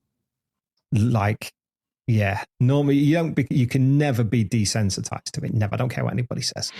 No. You can't. And I know it's a difficult subject to talk about, but it affected me. It affected a lot of people. It still affects my daughter to this day, and she's doing her best and working her way through it. And the same for Mick and Emma and Stuart, who runs the whole BSB Paddock. That's a responsibility for Stuart. God. Yeah, exactly. And he gets a bad rap for a lot of things, and we've not seen eye to eye for many years. But when we did the podcast with him last year, back in March at Donington Park, something changed. And we understand each other now. I have the utmost respect for him, and I believe he has the same for me now. And I wouldn't swap jobs with him for all the tea in China, man. Not a chance. No, I mean the pressures you must be under to have that position. It can't ever go away. No, as soon as one season's finished, well, what's happening for the next one? What have we learned from this one? And it's just got to be constant. Yeah, and you've got to want. And as he said on the podcast, I asked him at the time, did it affect family? And you could. That was. He said to me afterwards, "Well, you know which buttons to press, Dave." And I'm like, "Well, I didn't do it deliberately. I just asked about family." And you could see his sort of eyes go a little bit glassy, because as much as he is BSB, and the same with everybody that we have on, we've all got feelings. Doesn't matter what their job, doesn't matter what they are, what position they hold, whether they're a multiple world champion, whether they're the race director and series director of BSB. Everybody has feelings. We're all human, and I don't care who you are. Some things do mean more than the job that you do. Oh, absolutely. And as you get older, you definitely realise that, I think. Yeah, definitely. Yeah, 100%. I had a conversation in the last podcast, actually, or it might have been the one before. I did a little reel on it. And I was just saying how, I spent nearly 2 decades in the old Bill. And for the first, at least, decade of that, my life was just the old Bill. It was everything. I was a copper, and outside of that, family and friends, love my family and friends, but the job came first. And it was only towards certainly the second half of my career there, and now I'm out. I think it's just as you get older, I think you develop a realization and an appreciation for what is actually important for you. No, I'm not going to say in life, but it's important for you specifically in your life. Everyone will have different priorities, I'm sure. And for me, we're not all wrong. No, we're not all wrong. Exactly. Yeah, exactly. Jen taught me, and many years ago, not long after we'd first met, and this is also something else that I carry forward into the podcast as well, and I'm sure it's a quote from Maya Angelou. People might forget what you said, but they never forget how you made them feel. Oh. So words are soon forgotten, but you made me feel really shit when you said that, what you said. Something, or the opposite. They might forget why you cheered them up, but they don't forget it. So it works both ways. It's not it's not just a negative, it's a positive and a negative. And that is hugely important. And I think we've lost sight of that so much today with the entitlement and the way the world has changed from the times that we had at the turn of the decade. And it doesn't make it a better place. And that's exactly it. You have to be at peace with yourself. You have to understand the impact that your actions have on other people, because you might be having a bad day, but a bad day might be something that only happened for 15 minutes, but you focused on that 15 minutes and it's made it a bad day. Or you're in a rush, or you've got a poorly family member. Everybody's fighting battles that we don't know about. But with the lack of patience and appreciation that we have for each other these days, it sucks. Yeah. And that's painting with a broad brush, but you see it more often than you would like to. Yeah, you do. There doesn't seem to be much compassion for people these days, you know, like, again, very broad sweeping statement, but people, maybe it's the anonymity of the digital age, of being able to say things in comments where you're faceless and you're not face to face with people. But people say horrific things, don't they?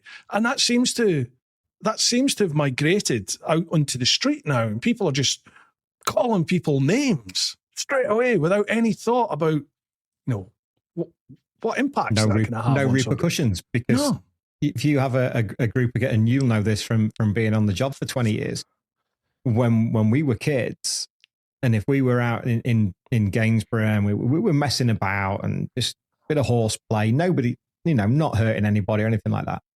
But if the local Bobby, if old Bruce Lineker came along on his bike and he's like, "What are you doing, boys?"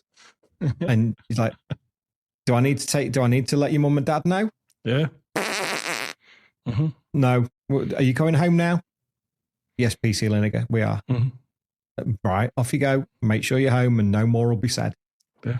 But this day and age, groups of kids roaming around and you can't say anything, you can't do anything because they end up as the victims, and there's no repercussions for their actions. It's a societal thing, though. That's a societal 100%. Issue, because 100%. I think we're of that generation. We're partly responsible, I think, our generation and the ones after it, in that it was the way that we remember it. It was like that, where, you know, you had respect for law and order. I think maybe we also felt like there was law and order, and you respected the old bill. From certain elements of life, you respected the old bill. Not everybody did. I appreciate that. But there was a time where I think the old bill have let themselves down massively, because you can, especially with what you see is going on now. Like the old, I look at the old bill and I wouldn't do that job anymore, because I wouldn't be willing to do the things that they're being told to do now, because I'm like, that's not why I joined the old bill. That's not coppering. No, exactly. Yeah. I'm not some social warrior. I joined that job to look after people and be that person people called when they needed help. Right. That's why I joined, and most of the people I worked with, they were good, decent people, and that's why they joined. Doesn't feel like that now. It's just, it's a God. I don't know. It's like a social thing. Yeah, it's social workers in a lot of ways. That was always an element of the job. You know, that was an element of being in the police. There was a lot of being a social worker in that. Yes, job, but more so today than I think ever before. Because it's become very political. Yeah, I noticed around about 2008, 9, 10, the job really started to become political, and I started to feel like a political pawn, and I never felt like that before. Maybe it was just because I was getting older and more experienced within that job, and maybe seeing things and going, well, this is, 2 and 2 wasn't necessarily making 4 in my eyes. But going back to what I said about a societal thing, I think society changed, didn't we? And, where we used to respect the old bill and we didn't tolerate you didn't tolerate bad behaviour out in public, did you? You know, if someone was effing and blinding, they were like a social outcast to an extent. You know, it was like, there's a time and a place for that. You wouldn't just start effing and blinding out in the street. You wouldn't, simple things. We didn't have phones back then, but if you had a personal stereo, you wouldn't plug in a loudspeaker and play that on the bus or when you're out in the street, would you? It was common decency. And that just, there doesn't seem to be any thought for anybody else anymore. Everyone seems to be very entitlement. I'll do what I want. That's it, entitlement. Self-entitlement. I'm going to do what I'm going to do. Yeah. And I'll do what I want, and I don't care what you say. This is. I am me. So I will listen to this. That just doesn't sit with me. Just doesn't sit with me. I will sit on a train and I will watch my TikTok videos or my Instagram reels without headphones because I can't go out in public now, mate. I can't do public transport, and like if we rarely go out for dinner, and if we do go out for dinner, and like people are sat there chatting away on the phone, some people are on loudspeaker on their phone in a restaurant. You're like, is it me? Like, really, is it me? It's not, and I think we are the silent majority. I am 100% convinced of that. There are more people that are against it than for it. But it's always the minority that shine through. It's like being back at school. It was always that one idiot that kept everybody back. But the problem is no one will voice their disgust or disdain for any of this anymore, because the days of you standing up and going, that's not right, stop it, and that person then being scared of the consequences of being thrown out, or if it escalated, the police coming and then being taken care of, that's not there anymore, is it? It's just not there. So people become very meek and nobody stands up anymore. And I think that's really going to get political, and there's been some comments about it getting too political on this podcast. But I do think that's a dangerous path to go down, you know, when you... But I don't know if I'm just becoming an old man here, but... No, I mean... I don't like the way it's going. We're both... I would say we're both adults. We're both adults. We're not grown-ups, because I hate that. Growing old is mandatory, but growing up's optional. And I maintain that forever. That's why we play with bikes, mate. Exactly. I will never grow up. But now that you have that stop and think to maybe what they're carrying or their reaction's going to be. Whereas, like you say, 20 years ago, like, we turn that down. Would you mind? Especially if you're somebody older than you, you had respect for your elders. Go, oh, sorry, no. Yeah. The embarrassment of being called out on something far outweighed the actual situation that you're whatever situation that you're in, and the lack of repercussions for people now, and whether they are whatever in what situation they are, whether they're carrying somewhere they're not. Or the just sheer arrogance and entitlement of going, no, I don't care what you say. I'm just going to do it. You're just going to have to listen to it. And you're going like, how on earth do you come to that? How? But anyway, that's a digression. And how do we fix it? Yeah, exactly. Yeah. But anyway, that's a very depressing path to go down. Let's get back to questions, shall we? Sorry, mate. I drove you down that one. That's my fault. I apologize. Not deliberately, but that's just where it went. I don't take much pushing to go down that route, mate. It hacks me off no end about life today. We're in the same taxi on that one. Absolutely. Yeah. And another thing. So we'll go, first off for the questions, we'll go to the clan over on Patreon. So that's patreon.com/TeapotOne. First one, Patrick Hennessy. Hello to you both. I look forward to this interview as I have all your previous ones. Thank you very much. Cheers, Patrick. Question for Dave. Who out of all your guests so far did you find the most intimidating to interview, and who was the most enjoyable? I have to say, I do love listening to the likes of Roger Marshall, Mick Grant, Roger Bennett, etc., as they have so many racing-related stories from way back in the 70s and 80s that I find so interesting to hear. I do enjoy your fellow shows with yourself and Jen too. So, very kind. Thank you, Patrick. Most intimidating and most enjoyable. The most intimidating will be the interview that I look back on least fondest, which will be Jack Miller. Right. And it was Barcelona MotoGP 2016. Ian Wheeler crops up again. He was communications manager for Mark VDS at the time. Jack was riding for Mark VDS, and it was a short notice one. And he said, "Do you want to come up?" He said, "Jack's got 10 minutes. Do you want to go and sit with him?" And he wasn't in the best of moods. I don't think we caught him on the right day, and I was completely out of my depth. I was on my own in Barcelona in MotoGP, in the MotoGP paddock. I was staying with my great friend Harry Lloyd, who was part of Motorpod, who then went to work for Dorna. And when I get to the end of this, I'll explain the Paddock Chatter crew as well, because that's fascinating of where they've all ended up. But Harry, he'd just gone to work for Dorna, and he was working in Barcelona at Dorna HQ. So I went to stay with him for a couple of 3 days, went up into the paddock and got a few interviews on the Thursday. Was the same weekend that Louis Salom passed away in Moto 2. And this was the Thursday. So I went upstairs. Jack had done his leg, and I completely blew the interview because he was so intense. And this was the point. You remember when we go back to when we first started talking about podcasts and how you talk to people and conversational skills? Yeah. I had a real issue at the time with affirmation of, while somebody's talking and going, yeah, oh, and you did it because of that. Yeah. And this was because of it.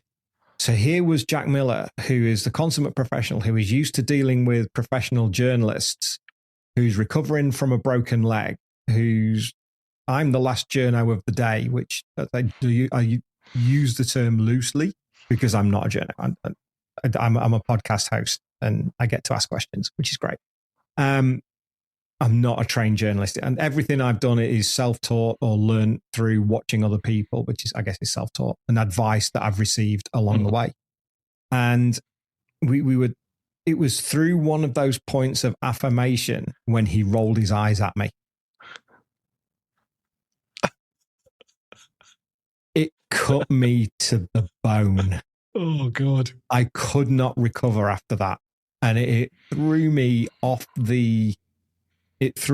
kilter for the rest of the weekend. And I still feel it now because I've not had the chance to put it right and sit down with him again and go, you won't remember this, but this is what happened. And it's a pleasure to have you back and let's do it again. I am quite sure he won't remember anything about it. But for me, it was one of the single biggest lessons I learned in podcast interviewing and just interviewing in general. From that point on, I don't think I ever used affirmation again, because you do it in conversation, and we would do it through this because it's like I say, it's pub chat. So you go, oh yeah, and I remember that, and you can kind of cross over each other, and we can go off on a tangent and things like that. But you forget when you're in that environment that they're used to sitting across from Matt Oxley and proper journos and deep questions and question, answer. And I just completely cocked it up, completely. And it was one of the biggest lessons learned. So that for me that's one that I look back on with the least amount of pride, but conversely, one of the biggest lessons I ever learned as well. It's interesting, isn't it, how much you learn from just listening back, especially when you edit a podcast. That affirmation thing, the positive affirmation, I'm assuming you mean like when someone's talking, you're in the background going, yeah, I mean, it's perfectly natural to do, isn't it? We all do it, but you really notice it in a podcast. And having the break, I had maybe 6, 7, 8 month break of this podcast. And coming back, it's like all the lessons that I'd sort of taught myself, you're having to reteach again because you're like, oh, yeah, I forgot about that. Simple things, mic discipline, like not having the mic too close, because otherwise, when I come to edit and I normalize audio, all you hear is my breathing because I'm too close to the mic. So it's like you got to, all things like that. It's just learning your craft, isn't it? It is. That's the biggest issue actually I've had with the podcast over the last couple of years, because we use the little Rode wireless mics. They are so sensitive to breathing, to anything. And you forget that when somebody's listening and they're listening on a train, they're listening in the car, they're listening in the headphones as I am. Now, I can't hear you breathing at all. So you're doing great. And I'm listening through fairly decent tech. It's because I'm holding my breath. But like trying to get the gate so that you'll have caught a little bit of mine there. I have to be, it's that the mic etiquette.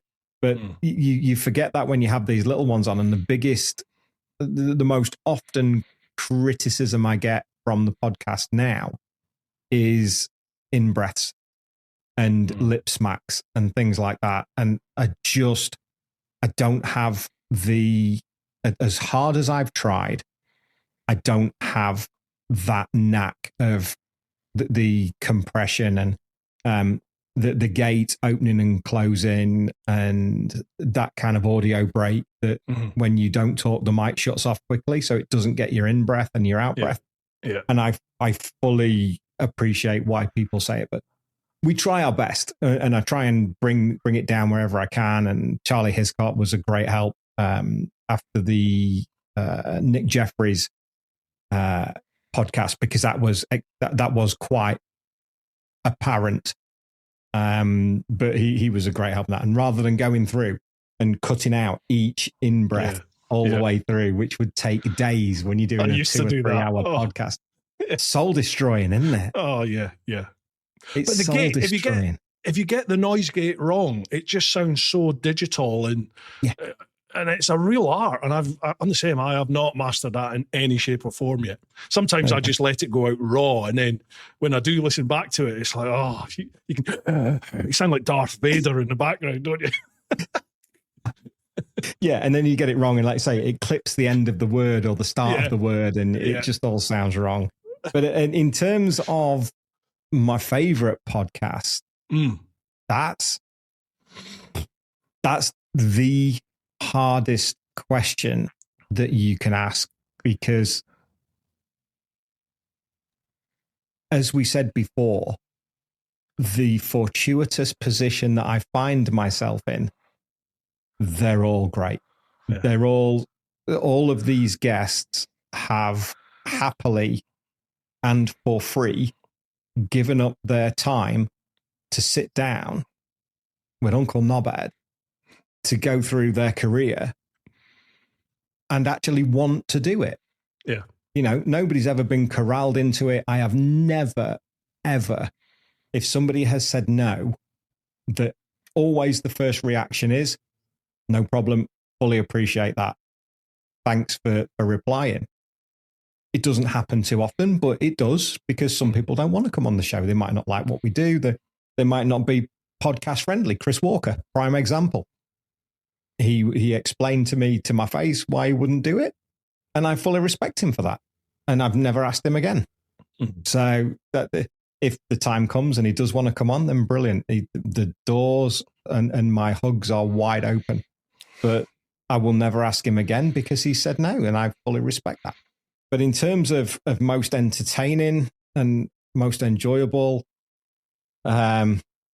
45 minutes with John McGuinness. We've never done a 2 or 2.5 hour deep dive with McPine. We did 45 minutes in the back of the Honda truck at Donington Park, watched on by Jen, who was at the door, while she was getting giddy because Dean Harrison was having a massage on the table in his undercrackers by the team physio Dean, Big Dean. And Jen is a huge Dean Harrison fan. And she doesn't know where to look. There's a fella sat there with John McGuinness recording a podcast in the back of the Honda truck. And there's Dean Harrison in his undercrackers getting rubbed up and down with oily mixture. So that was the background to that one is quite entertaining. Neal Hodgson, we did a lot with Hodgie with Motopod, and he's become a real great friend and a great supporter of the podcast.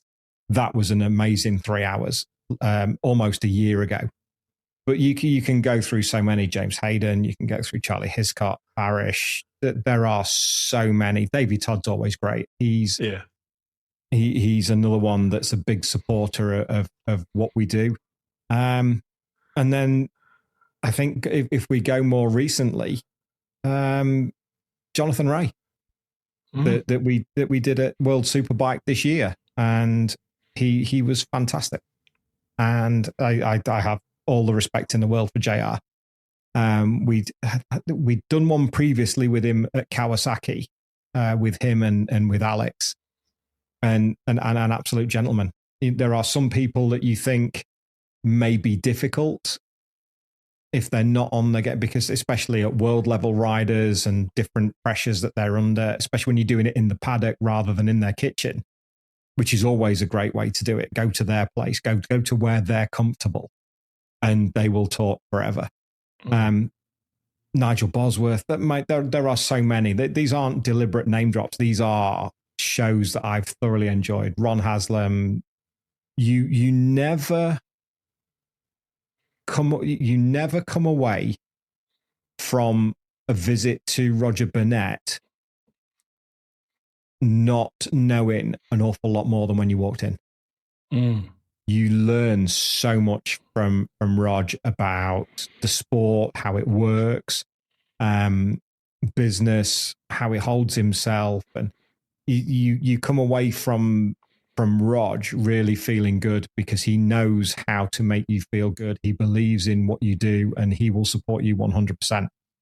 And that's always a pleasure with Roger Burnett, because he has such a different view on racing to so many people, because he's managed great riders over the time. Did a little bit with JR, Sam Lowes, but more famously Neal Hodgson and JT, and he did a little bit with Danny Kent as well. But now what he's doing with Ryan and understanding that process and that journey is absolutely fascinating. So yeah, it's a huge privilege. They're all great. There's nobody that hasn't been great. There's nobody that's sat in and been deliberately awkward and it's finished 5 minutes early. The Jack Miller one was an anomaly, and I've been very blessed. I am blessed, and it's a fortuitous situation to be in, that we don't have anything that's hit the cutting room floor. Do you do much editing in terms of it's just raw? This is it. Yeah, posh. Yeah, because I think if you do start that editing process, unless somebody deliberately asks to take it out, they're not getting questioned on things that they will want taken out. Because if I ask them something that they don't particularly want to answer, and then a couple of days later you go like, mate, can you take that bit out? You're like, I'm just creating work for myself. Because I know it's not going to stay in. So it's going back to that vanilla thing. And if they want to talk about it, then they can do, and they're in a position. The politics in a motorcycle racing paddock are incredible. All three major motorcycle racing paddocks of BSB, World Superbike, and MotoGP are brutal. I bet. In a lot of ways. And there is so much politics goes on. There's so much he said, she said. There's so much secretive. There's so many smoke and mirrors. That's so the many nature egos of the sport. as well. There's an ego or two. There is an ego or two. And that all part of it. It's all part of what makes racing what it is. And it's how much you choose to be involved in that side of it, to how much enjoyment you get out of it. One of Jen's biggest things of us being together and her being introduced to the other side of the sport is the politics side of it. She doesn't like it. It's like, this. Can I just go and sit on the bank? Can I just go and watch it for what it is? I don't need to know the background. I don't need to know that. I don't need to know how this works and that works, or he said, she said. It just hasn't got the emotional capacity for it, because she doesn't care enough about that side of it, which is fantastic and refreshing, where some people thrive on the drama. Yeah, it takes all sorts, doesn't it? It's like 100% it does. It's 100% it does. Right, I think I answered them too anyway. You did. You absolutely did. Yeah. Mr. Giggles, aerodynamics have ruined Formula car racing. Not performance, but racing. Why will this happen or not happen in bike racing too? Discuss. Oh. That's Now, yeah. I have never followed any Formula One, any of the car racing. I only really developed an interest in the bike racing sort of 2008, 2009 2008 when I passed my test, and that was really just MotoGP. I'm certainly not like an encyclopedia knowledge of it. Over to you, Dave. This is yours. I'm not a big fan of aero on MotoGP. I'm not a massive fan of the ride height devices. My history in the sport stems back to the late 70s, 80s, 90s, kind of mid 2000s, where we didn't have it. Yeah. And the racing was better. I get that it's a science. I get that they're pushing the envelope in terms of airflow, downforce, little scoops to keep the rear tire cool. But these big wings that they have now, the racing has, for me, never been as flat, because the ability to overtake has diminished. The activation of the front tire with the tire pressures has taken something away from it as well. It's much akin to VAR in football, that you can, and if you fail the post-race check of the front tire and the pressure is out of the window, then you're excluded from, you're given a time penalty. And so taking that celebration away from somebody who's maybe had their first podium and the euphoria of that, and then all of a sudden they're waved straight on, or they're asked to move from part ferme, which is just wrong for the spectacle of the sport. There were examples through last year where the hole that the bike punches now, the airflow behind it is so turbulent that you can't stay close enough to the rider in front to get that drag through. And then if you're not at the front and you're behind, then your front tire pressure goes up, and then all of a sudden you're arriving in a corner far quicker because they're punching a weird hole in the air and you're missing your braking markers. And it's all variables that I think that for the spectacle and for the purists of the sport that we don't need. I know Formula One's going into active aero and things like that. I have a passing interest in F1. If I need an afternoon nap, then once Martin Brundle's done his grid walk and they're into the first 5 laps, give me a nudge in an hour and 45 minutes, and we'll see who won. And it said that's just my. If anybody else out there loves F1, I have no issue with that. And great, we all should have passions in life as well as motorcycle racing. But the sooner we lose like the ride height devices that cost Fabio Quartararo his result at Silverstone last year, it's all out of the riders, so much out of the riders' hands now. Yeah, that can go wrong. That it for me, for MotoGP at least, ban a lot of it, because yes, it'll trickle down to the road, but when the roads these days are made of inverted braille, you can't use the bikes to that level, especially not sports bikes. So yes, anti-lock brakes are great. Yes, there are other safety features that have come down over the years, but for the aero side of it, get rid of it, make the bike slippery again. Let's see some proper racing. And for me, Marquez will still be number one, because he's an alien. He's the only alien left in that field now.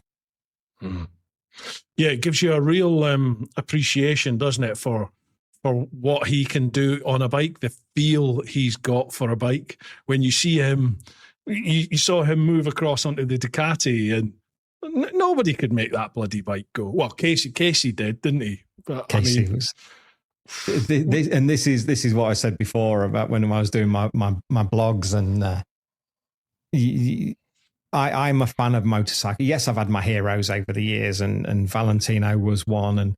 But when I said to you before about the eyes are the window to the soul, there was a point where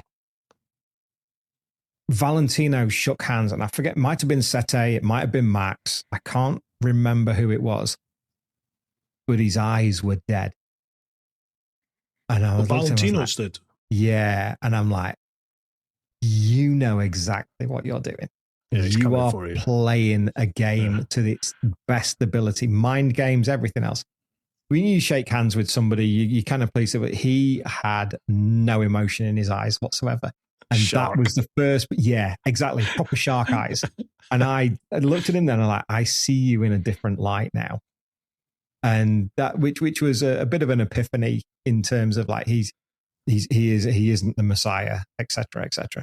But for those riders over the years that have missed the majesty of Marc Marquez and Casey Stoner and what they could do on a motorcycle because they had the temerity to beat Valentino. Mm-hmm. And the same with Jorge as well. Mm-hmm. They all deserve the same accolades. Yeah. They're just, all of them are fantastic. And Mark is absolutely, without doubt, part of that. What's the word? The collection of gods. What is it? Not a manner. But yes, he's part of that collection of higher I'm from the beings northeast of Scotland, Dave. I ain't got a clue. No idea. For the life of me. Okay, it'll come to me at some point. Yeah. Pop it in the comments. Echelon. Is that what you call a group of gods? I don't know. Well, that's what I'm trying to say anyway. He's part of that upper echelon of riders. Gotcha. Do you think realistically MotoGP will revert back to the old days without the aerodynamics, without all the ride assists, everything like that? Do you think it will just go back to engine, bike, go down to the rider?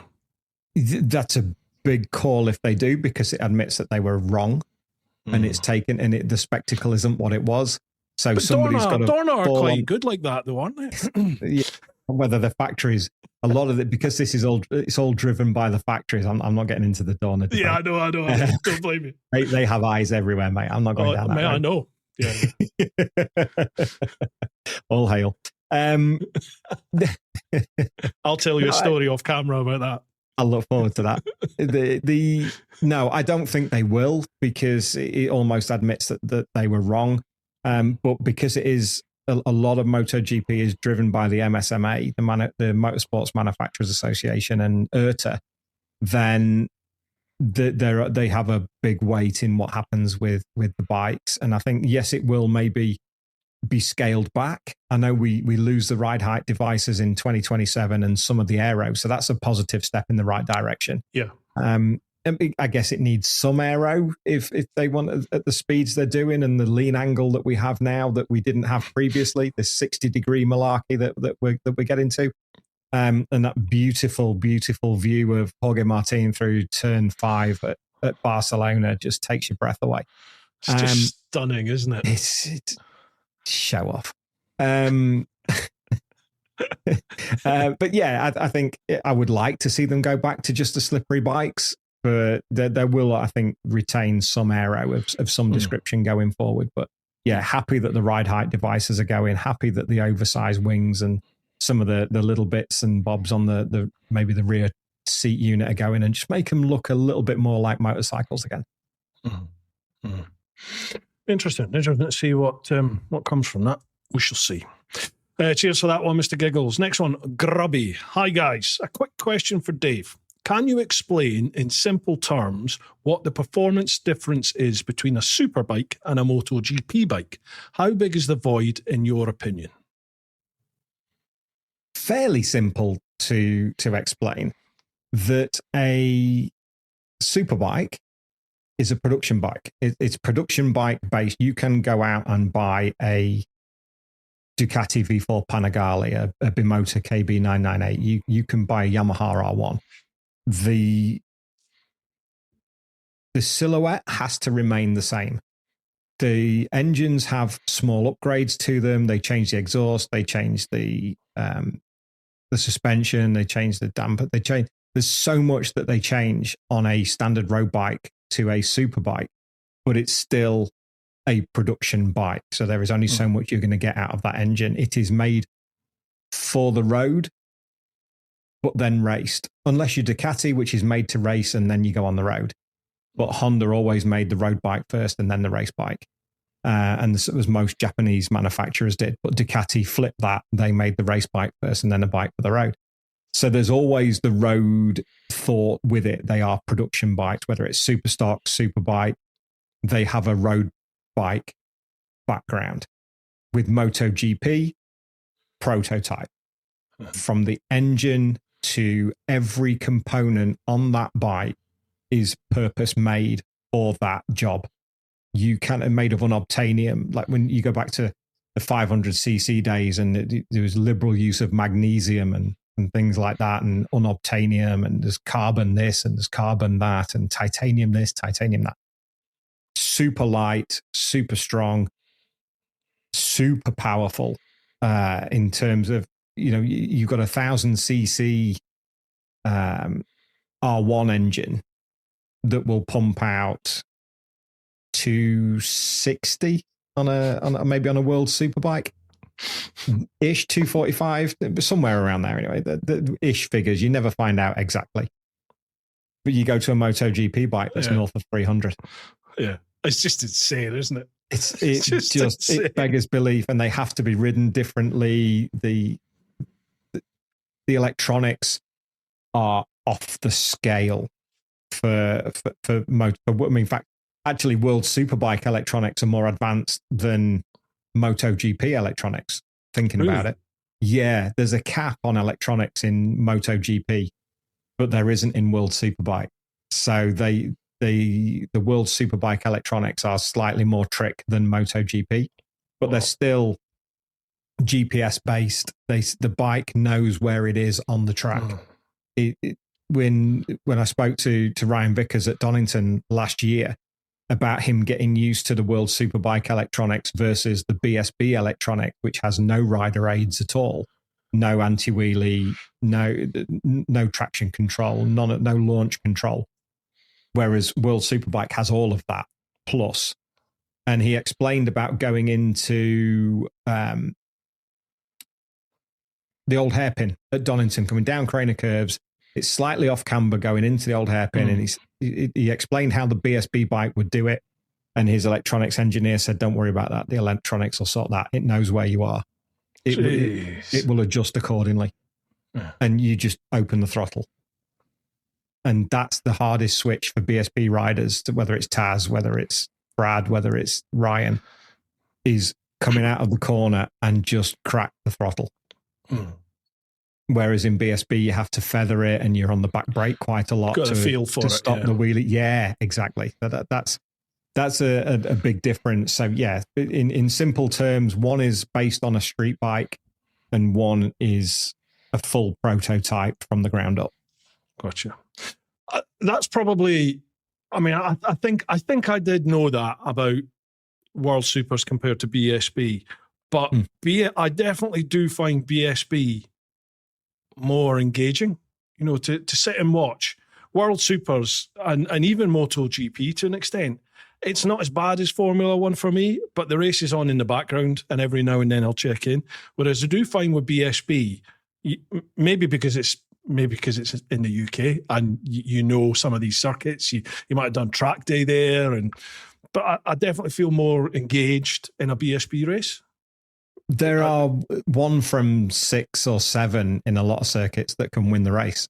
And you don't often have that disappearing off into the distance job that Mark can do so well.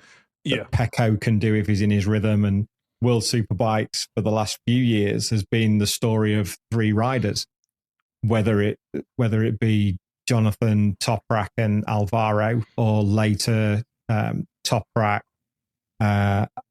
Alvaro and Nico Buliga. So it's always been a tale of 3 riders, and beyond that, it's whoever else fills the podium, whether it's Alex or Locker or whoever. They're always there or thereabouts and in the mix. But for the actual wins, the record speaks for itself of who does what. Whereas at BSB, you can have a Rory Skinner win, you can have a Brad Ray win, you can have a Kyle Ride, you can have a Glenn Irwin, you can have Tommy Bridewell, you can have a Scott Reddin. The list goes on. So yeah, there's a lot more engaging in BSB and 3 races a weekend, the same as World Superbikes. But yeah, shorter races and the ability of more than 2 winners per round, per race, should say. Yeah. Obviously, as a rider, I imagine everyone wants to go MotoGP, don't they? Or World Supers. You want to be the pinnacle of your craft. But I'd imagine there's also those who are like, they want to stay in BSB because of what it is, because it's not the rider aids. It's almost like a more, what's the word I'm looking for? Pure. That's the very word I'm looking for. Thank you. Yeah, it's a more pure sports, more pure version of bike racing. It's you and the bike and your skill, and off you go. You're not reliant on the electronics. Not reliant, because that feels disrespectful to the riders that they are. The electronics have a massive input on how the bike works and how you use the bike. It becomes another aid to winning races. Yes, there are electronic strategies in BSB with the Motec system in terms of engine braking and fueling and things like that. So you still have that electronic wizardry in the background, but it's not as prominent in terms of launch control, anti-wheelie and all that kind of gubbins. There's an art to riding with the electronics, but there's also an art to riding without them, as we see when some of the overseas riders come to BSB and they struggle to get their head around it, as well as they struggle to get their head around the tracks like Alton Park and Cadwell, that they just don't have anywhere else that races at that level. But in terms of riders that are in BSB, the opportunity to move to World Championship racing is becoming more and more limited as time moves on, because of the amount of riders and strong riders that are coming up through Moto3, Moto2, and not making it to MotoGP, your Aaron Canets and Jorge Navarros and people like that. And also riders coming out of MotoGP, Danilo Petrucci, Miguel Oliveira, Buliga was one as well. So was Alvaro Bautista. The focus is more upwards than downwards to national racing. So gone are the days when Cal, Johnny, Tom Sykes, Leon Cameo all moved up within a couple of years of each other. That's not going to happen now. And it was Julian Ryder that said on one of the podcasts, on the podcast that we did with him 18 months ago, it's not Stuart Higgs's job to find the next British world champion. That's not his job. He needs to find the next British champion, and that's his championship. Now, the opportunities, because of the electronics difference, can sometimes be limited. It's a big swap from BSB to World Superbike. Brad will tell you that. Anybody that's done it will tell you it's not an easy transition at all. But with the lack of funds that we have these days, the lack of sponsorship, and the cost of a ride becoming more expensive over time, gone are the days where I think one of our riders from BSB will be picked up and put straight into a factory squad. Maybe Ryan Vickers could do that at the end of this year if he ends up back in World Superbike. There's a path there with the Honda Racing UK team, and then into World Superbikes with HRC. But generally speaking, we'll keep hold of our riders. Thanks very much, and we'll enjoy watching them week in, week out. Which, they have to change their aspirations and change their view and understand where they are in racing at this point in time. It's not their fault. It's just the landscape is MotoGP and Moto2 for World Superbike now. Nearly sounded like I knew what I was talking about. Cheers to that one, Grubby. Next one, Patrick Collum. So a question I've wondered for some time is, given the amount of races in a weekend, with motorcycle racing having lots of shorter races, it's difficult to invest in a weekend. I only watch MotoGP on highlights because I'm simply too busy. My Formula One Sky subscription is probably going to be the same way. Apologies for bringing up four wheels. So how would you look to run a racing weekend from structure to number of events? from structure to number. Yeah. So would you alter the structure of a racing weekend to either increase or decrease the amount of races and events that are going on? What a great question. That's an exceptional question. World Superbike started it by having 2 races a weekend. I think they were the first series that introduced 2 races over a weekend. BSB adopted that later on, or the other way around. I think it was World Superbike that did it first because BSB came a little bit later. I like the 2 race weekend. I like the 2 race weekend when you have one on a Saturday and one on a Sunday.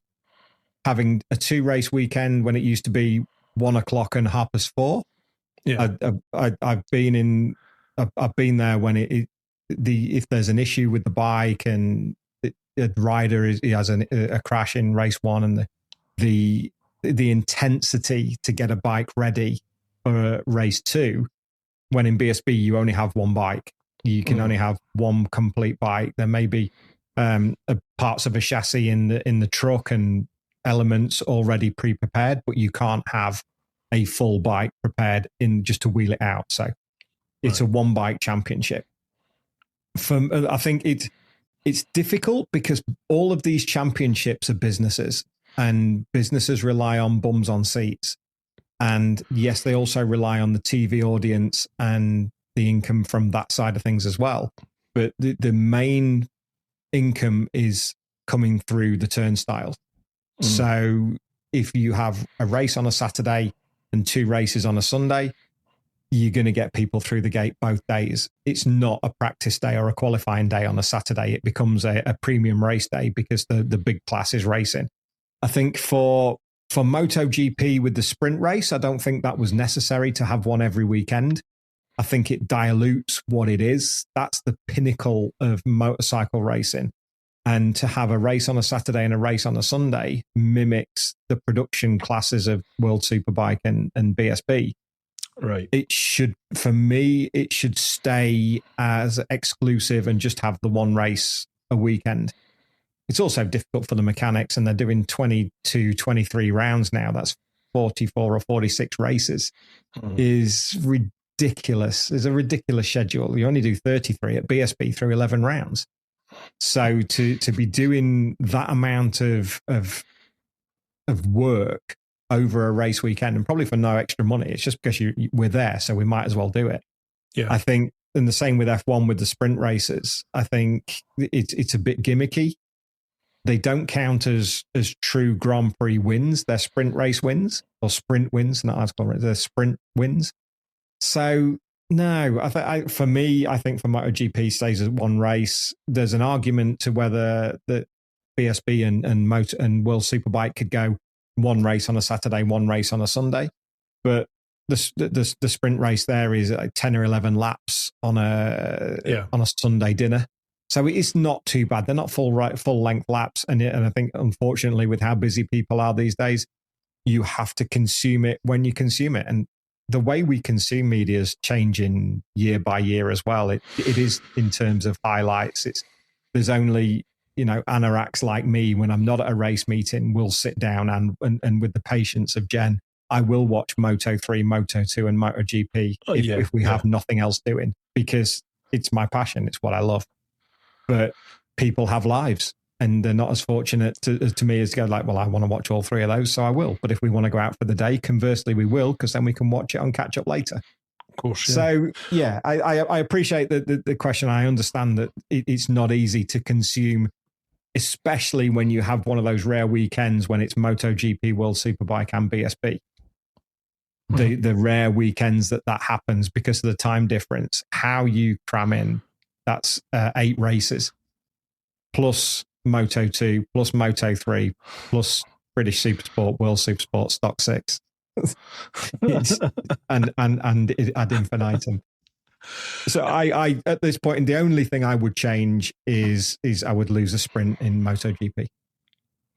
When you said about people's viewing habits and things changing, when you look at things like this, obviously traditional cinema has changed drastically now because of catch-up TV, streaming, all stuff like this, but also because of people's viewing habits. Everyone's used to instant gratification on their phones now. So you see, like, the way people script and direct movies and, like, simple things, Netflix shows, there's a formula that they all follow now because they know people are watching these films or these series whilst they're on their phone. So they've totally changed how a film or whatever it is, how content is structured. There's a lot more.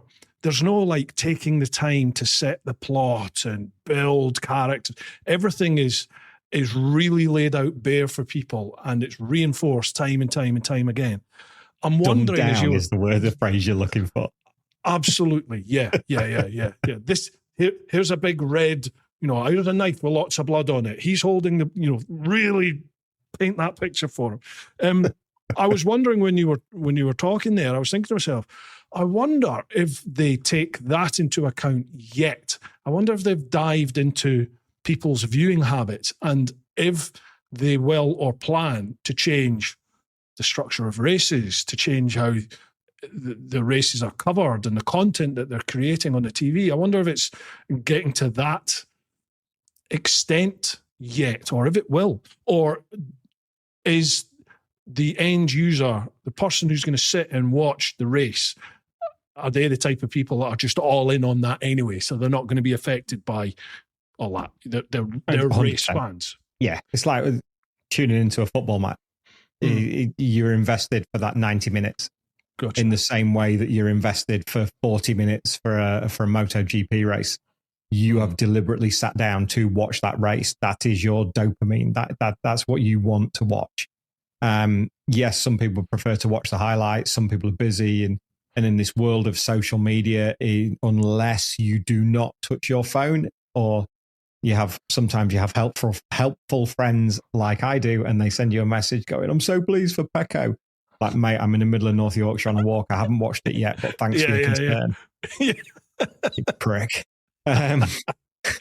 So, and we are so available now, and things are so available online, and you have a look, and by the end of a race, you know that MotoGP will have the podium ceremony out on TikTok and Instagram Reels, because it's all about engagement and reach and telling the story. But I think as consumers now, certainly in the younger age group, the average attention span is 3 seconds because of this flicking Instagram Reels, TikTok Reels. Hooks are imperative now to get someone to at least pause, and the algorithm will go, "Got you." Mm-hmm. And then it will start showing you more cat videos or more people falling over and things like that. And that was the other thing you said earlier on that I had in the back of my mind when we were talking about society and things like that. The last thing I'll say about it, I've never known a society that takes so much pleasure in other people's misfortunes. Oh, yeah. So that's a very British thing, though, as well, isn't it? Yes, it is. But now it's been taken to the nth degree. Yeah. But anyway, that's by the way. That was something else I was going to say earlier on. But how we consume media now on our phones. You can watch MotoGP on your phone in the pub. You can stream it later on. There's so many different ways. But I think in general terms, I don't think sports consumption or motorcycle racing consumption will change too much. As Charlie Hiscott said on the podcast that we did, he said most of the viewers tune in time for the warm-up lap and turn off on the cool-down lap. The filler in between of Susie and Emlav, Sylvan, Hodgie at MotoGP, that's where the audience drops off, because there are very, very few that can spend 4 hours watching a whole broadcast. So we go out in between times and wash the car or nip and do some shopping or cut the grass, or, you have to work it into your day. So the broadcasters know that there is a spike in viewers when the warm-up lap, within 5 minutes of the race start. Everyone knows what time the race starts. So you're like, right, I've got to be there. It starts at 10, so I need to be there for 5 to. And and get me seat warm, get me brew, and then you're invested in that 35 minutes. And then as soon as it's done, you're like, right, what's next? Got to go off and do this, take the kids out, do whatever. Yeah. So yeah, I don't think that there'll be a big swing in the way that that motorcycle racing is consumed. It's just what platforms you find it on, which again, after last year, is also a bone of contention of people having to pay for it. Yeah, definitely. I mean, that has to have an impact, doesn't it? Yeah, it does, and it has on BSB, and it's been a difficult time for Stuart because the backlash that came when it moved to TNT, and all of a sudden it was 30 quid a month, or it was free if you had an EE contract, which Jen has, so we can watch it through EE. There were deals around, but the uproar for it, and I won't knock anybody for how they feel about it. That's up to them. It's how they feel, so they can't be wrong. But the backlash that Stuart and the Championship and TNT faced still rolls on today because it had been on Eurosport for so long that was always included in a package. You did still pay for it, but because it's motorcycle racing and it goes on TNT, but I don't want the football. I don't want Formula One. I don't want this. I don't want that. Yeah. I don't want the rugby. I just want my motorcycle racing, and I've got to pay 30 quid, but you get everything. MotoGP, BSB, World Superbike, EWC, everything. Everything is on there apart from the TT and the Northwest. So you're spoilt for choice, but I appreciate it doesn't suit people's budgets or watching habits. Yeah. Well, you're never going to please everybody, are you? Not a chance. You're just not. They please some of the people some of the time. 100%. Right, last one from the clan. Mark Fulcher. Hey up, me ducks. Nice to see Dave on the pod. Couple of quick ones. Who's Dave's predictions for the BSB classes? I think the Superbikes, you might as well use a bingo machine as it's strong as this year. Also, okay, we'll cover that one first. So, predictions for BSB classes. I think that with the current state of play, with so many riders changing manufacturers that are considered front runners, it's difficult at this point to see past a really strong start for Brad and the Raceways team and Scott and the PBM team. Because Scott's changing bike, but not manufacturer, and Brad's back on his trusty R1.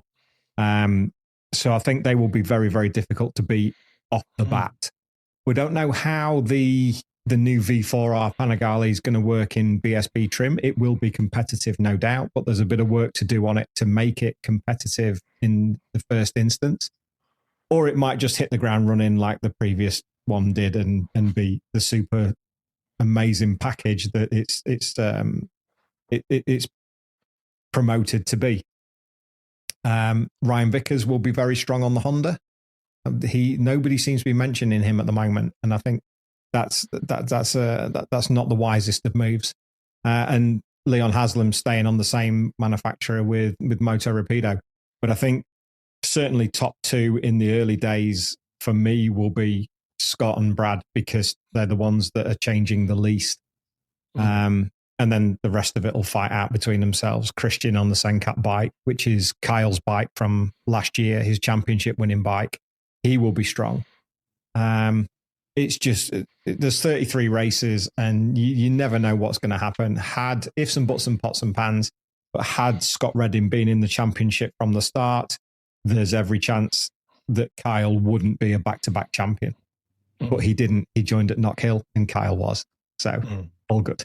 It's interesting with Scott Redding. Like, obviously, I've never met the bloke, don't know him in the slightest, but followed, his racing through the TV. And he very much, he always came across as that real character, almost like he belonged in the Barry Sheen days. And then to see how he he's matured, but I think life has made him mature, hasn't it? He's a father now and he's settled down. But he certainly... Life made him mature or wife made him mature? Well, yeah, but both there, I think, yeah. But it's like, I think he had to change, or he certainly, from an outsider's point of view, he looked like he calmed down and toned down a lot of what made him, the character that was seen by the outsider. That seemed to be placated for quite a while. And now he's back at BSB. It's almost like you can see the old Scott kind of there. He seems like he's having fun. He's enjoying it, but he's definitely an older head on those shoulders for sure. 100%. When he won the championship in 2019, he was full on party boy. And he came back from MotoGP. Oh, excuse me. His social media was fantastic. No, it's not. It's the message from the pub. All right. That we need to change a table from 4 to 6 in a few weeks. The great thing with Scott that he was a party boy. He's lived a life. He's raced and he's lived and he's partied and he's done everything at the highest level. And I have so much respect for him. And the interview that we did at Brands Hatch at the end of last year, when we said about TBA and Brooksy, we got a few of those as well. It's like, do you know what? I thought he was a cock, but he's not. He's so cool. And it's like, yeah, he is. He is so cool. But he's been racing since he was 13 years old. Didn't do an awful lot of school because he was away in Spain all the time. And that's why he became the youngest Grand Prix winner in history at Donington Park. And you know, that he is world class. We have some great riders in BSB, some fantastic riders. Scott, and maybe put Jason O'Halloran in this now as a world champion at EWC. But Scott is truly world class because he's been to MotoGP. He's competed at the highest level. He's challenged for a world superbike championship. And that's why I class Scott as world class, because he's been there and done it. And you're quite right. The change in him with JC, his wife, and Hudson, his little lad, is completely different. And the amount of time he spends with fans and talks to them, and you know, even if he's got things to do and places to be, he's not rude. He will politely make his reasons to go, look, I'd love to speak to you all that. But he's very much in the Barry Sheen mold, as you say, is like he will sign the first autograph and the last autograph. There's none of this. There are riders in the BSB paddock who don't enjoy that side of it.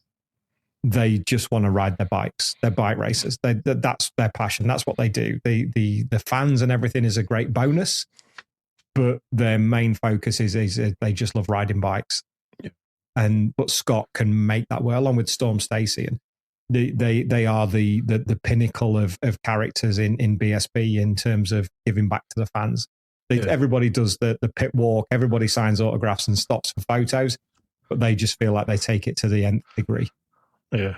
That Mark Fulcher that just asked the question, he's a good mate of mine, actually. And his boy, Alfred, absolutely idolizes Storm Stacey, loves him.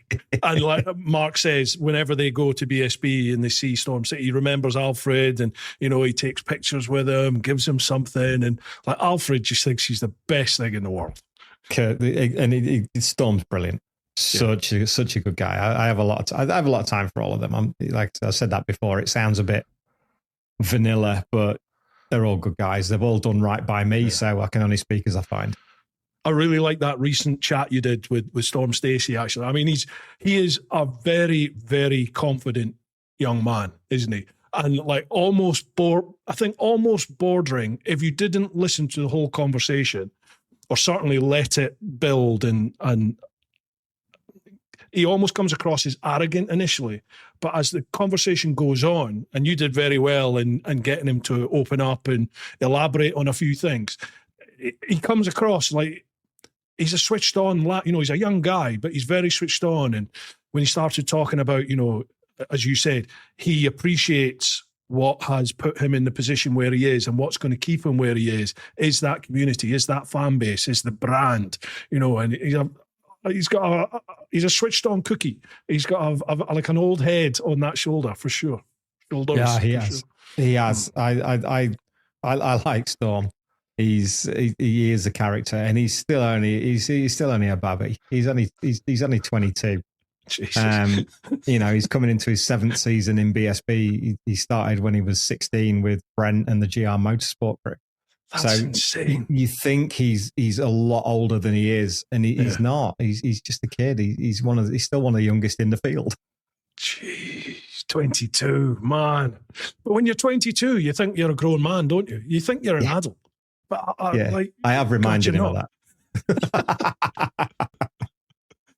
Right, Mark's got another question. He says, what sport would you add a mandatory amount of alcohol to just to improve it for shits and giggles?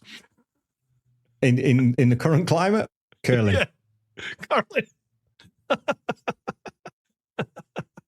I reckon lawn bowls. Lawn bowls could get same principle. Yeah, 100% that, and maybe darts and snooker. Go back to the Bill Werbernick and Jockey Wilson days. Yeah. That shows my age.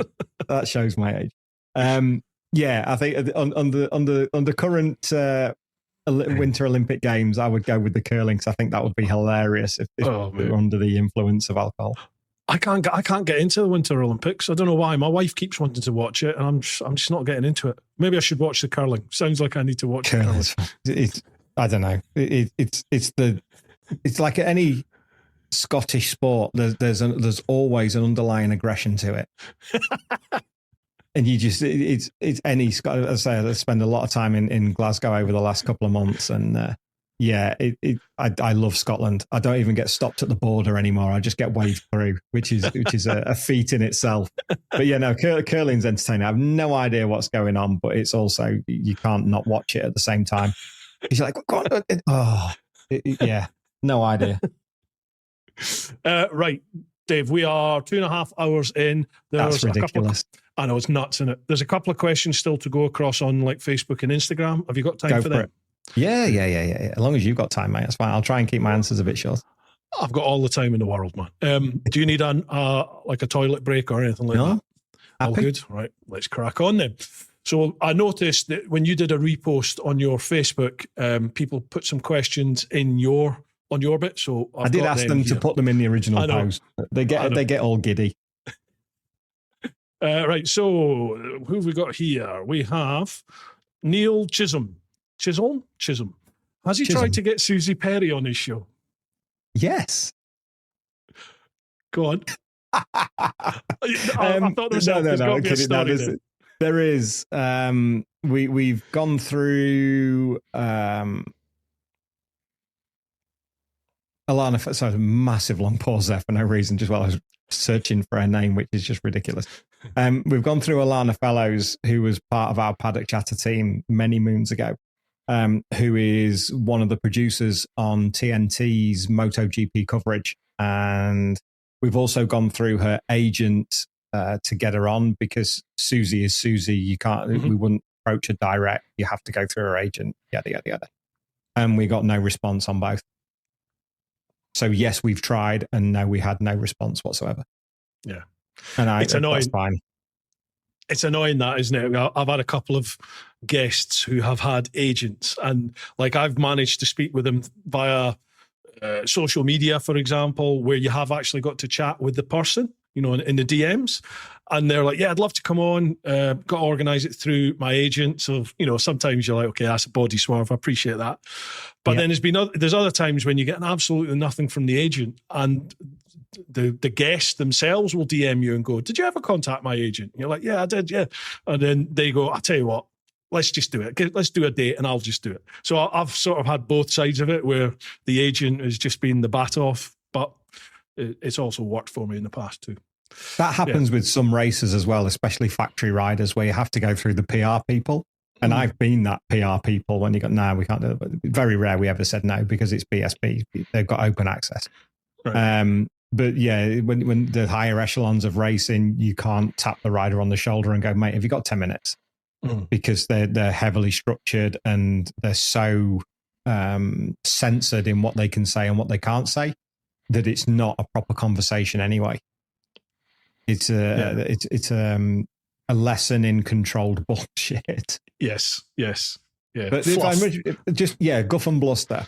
If I may just go back to the Paddock Chatter thing that I was saying earlier on, that we did on Twitter many moons ago. The Matt Dunn, Ollie Rushby, myself, and Alana Fellows talk about how social media worked previously. Matt Dunn went on to work for Dorna, and became their head of social media, and also did commentary on Moto2, Moto3, and still commentates on Red Bull Rookies today. Wow. Ollie Rushby is with Yamaha Europe. He's press officer for the Pata Yamaha World Superbike team, and also account director at Potsky Media. As we said, Alana is with TNT Sport after working for Dorna on World Superbike duty, and then becoming a runner for BT Sport before it became TNT. And then myself doing the podcast. So the four musketeers that were Paddock Chatter have all gone off to different corners of the motorcycle racing world, and we're all still in touch. And then Harry Lloyd, who was my co-host at MotoGP, my co-host at Motopod, he is now commercial and communications manager for HRC MotoGP. Blimey.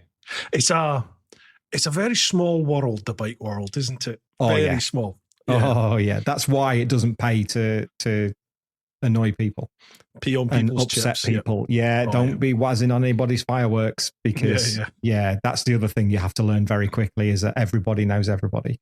Oh yeah, I found that out. Yeah, I'm quite opinionated, and somebody in the past hacked me off, and I was vocal about it. Oof, that's that. You're blacklisted from that world. Everybody, two degrees of separation in that world. Oh yeah, absolutely. Sorry, mate, I digress. Do carry on. No, it's all right. Susie Perry, I would love to have the conversation with Susie Perry. You know, she's got to be one of the most protected icons of our little world, isn't she? It's like, I remember a few years ago, I think it was it BT? Was it Eurosport or BT? They almost like tried to move her to the side and have someone else come in and take over her role. And it, like, as a fan, as somebody that watches it on social media, in particular, there was almost like an uproar. It's like, no, we want Susie back. Give us Susie back for sure. Superb at what she does. She's loved for sure. Yeah. Right, next one, Rebecca Hornby. My question is twofold. First is where do you aspire to be or grow in the next few years as a broadcaster and social content creator? Oh, that's a good one. That's a great question. Rebecca and her husband John are fabulous, lovely people. They're great to be around. I have a lot of time and respect for both of them. Go away. Sorry, mate. They don't normally get notifications on my desktop. This goes back to what we said before. It's where's the path? Where do we go from here? What is the future? What do we do? And it's very, very difficult. And here is a very laid bare observation of the future of off track. Everything on off track is me. The same as it is with Bru Time. Editing, planning, everything is me. We are effectively running out of guests because there are other podcasts out there that are doing interview-based podcasts as well.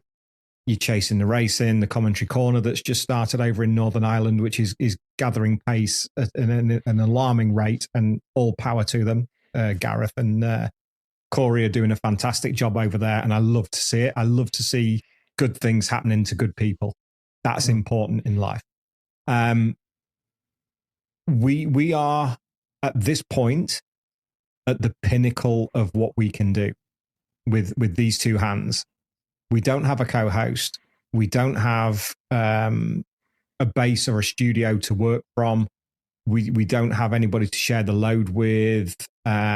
Chasing the Racing have a fantastic model for that with Josh Corner, Joe Ackroyd, and Christian Idden. And then with Grace doing the editing beyond it. So that's a fantastic model. And they have their mobile studio. The perfect model for podcasts. Their future will continue as long as they want it to. For us, where we travel to people and we do the interviews, and I feel a little bit at the moment that's starting to lose a little bit of momentum. There are a lot of podcasts out there that where people want opinion, but they still want the real self, that's where social media is going. The influencer wave will start to dissipate in the not too distant future, where social media will it will promote organic, real people doing original content like this. Talking heads, people by people. It's as simple as that. It's exactly what we spoke about earlier on. And from that point, I don't know where this is going. I don't know how long it will carry on for. I don't know whether with the resources to carry it on, the energy to carry it on, because it's a 7-day-a-week job. This replying to social media, building the community. I am so proud of what we've built with Jen's help, with Matt Dunn's help, with Ben in the early days. I am super, super proud of what we've achieved. But I look at it objectively and like, how sustainable is this for the next 6, 12, 18 months, doing exactly the same thing that we've done for the last 3 years? And with your point, we tried to diversify a little bit with the off track on the road, which due to an issue with one of the manufacturers, we couldn't carry it on. We were promised certain things. The PR lady changed. The new lady came in and went, no, we're not doing that. I'm like, right. Okay. So that's that by the wayside, which is why we've not been able to carry on the off track on the road. Because where we are here in East Lancashire, we're 40 minutes from the Yorkshire Dales. We're an hour from the Lake District. There's some great roads that we could just ride around and enjoy and show people the scenery, and try and diversify a little bit into that side of it, because I do enjoy riding on the road, but I am not particularly experienced at it because I had a gap of 18 years. So at this point in time, I have no idea what the future holds. And that is fair, honest answer. I don't know what the future holds for off track at the minute. It won't go anywhere. I don't think it has the legs to carry on doing weekly shows that we have been doing. We may look at other opportunities. We may have to look at other channels for income. Who knows? We're in a bit of a state of flux at the minute, and that's just bare honesty. I don't know what the future holds. Yeah. It's difficult, isn't it? Because like the podcasting world, I don't know about you, but I don't, podcast costs me money. By the time you do hosting and everything like that, I mean, I run a couple of ads that, you're talking like 20 quid to run an ad. It's nothing. So for me, that I just do this because I enjoy it. I love it. And to be honest, having had the little break that I had, this 6-month or 8-month break, I need this. This is my therapy. I really enjoy having these conversations with people. I genuinely love it. And it's reinvigorated my passion for it, having that little break. It's interesting what you said about, you're running out of guests. That is a feeling, isn't it? And it's a pressure you put on yourself is, okay, who's going to be the next? I need a better guest, that's the wrong terminology, but you know what I mean. You need to keep pushing the boundaries and engaging guests. Yeah, absolutely. But there's also nothing. Yeah, but there's nothing wrong with going back and having. I've had some guests on here 3-4 times now, maybe even 5 times over the last 5-6 years, and there's nothing wrong with that. I look at people like all the big hitters, Joe Rogan and Theo Vaughn, and the big American podcasts. They have the same people on sometimes 2 or 3 times a year. Because they can. Yeah, but I don't feel that we can do that, because when people listen week in, week out to what we do, and then all of a sudden and we've had that diversity of guests over the last 3 years, where we've had 2 or 3. Roger Burnett's been on 2 or 3, I think 3 or 4 times. Reg has been on 3 or 4 times. Jack Val's been on twice. You do revisit, and especially the BSB lads, when you're telling the story of their season rather than the story of their career. Yes, Storm will be 3 or 4 times. I've got a list of who's been on more times than anybody else, and who's done a hat trick, who's been on 4 times. you get Steve Day, you get Hodgie, and they start to become regular features.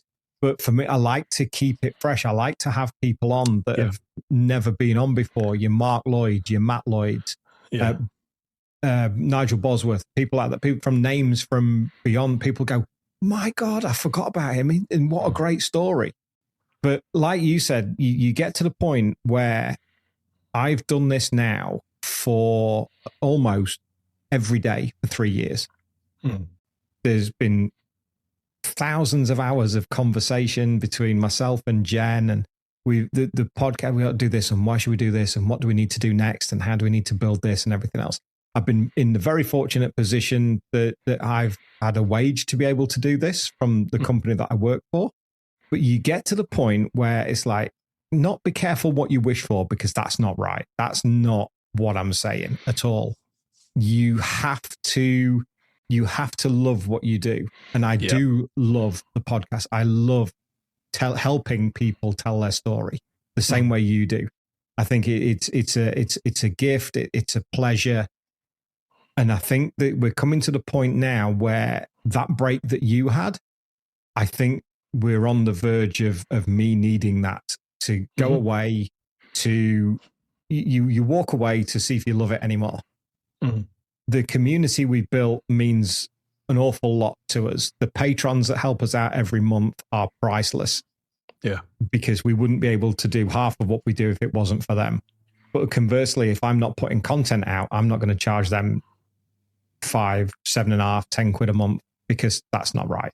So we have to, there has to come a point where we go, okay, we need a break. We need to reset. We need to go again. And if we have to do them remotely rather than visiting, and it becomes back to being a passion project again, then I am all over that. But at this point in time, we're kind of like, we don't know what's next. No, I get that. That's an exclusive for you. No, there's very few people that know that. It's something only you can not even decide. It's only something that you know, isn't it? It's a feeling. But yeah. But I can certainly say I kind of think that's where I was feeling about 7-8 months ago. It's just that continual pressure of every week, another episode every week, and lining up guests and doing that as well as everything else. It was sorry, I've got to let something go. So it was the pod, but it certainly has relit the fire, reinvigorated me for sure. You do a great job, mate, and I'm glad you're back. Thank you very much. Likewise, thank you very much. I appreciate that. Rebecca's got a second question. She says it relates to the first. Social platforms are obviously a powerful medium for riders and promoters to attract fans, sponsors, etc. But they can equally be so negative in terms of putting yourself out there. How do you personally deal with that? And what would you advise riders to do when navigating social media or publicity to keep themselves safe and sane? That's a good question. Very, very good question. I post a lot less on my personal social media because we have the commitment to the community that we have on Facebook and Instagram. So that falls by the wayside. And the longer that goes on, the less bothered I am. Unless it's something kind of cool that I'd like to share with somebody, if we're at the Northwest or something like that, or we're away on holiday, which we haven't been on since April 2023.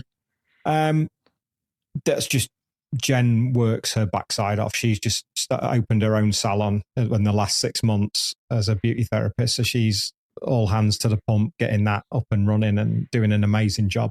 So proud of what she's achieved in the last 7 months or so, while I've been fannying about with podcasts and not doing a proper job. In terms of social media, you have to be yourself.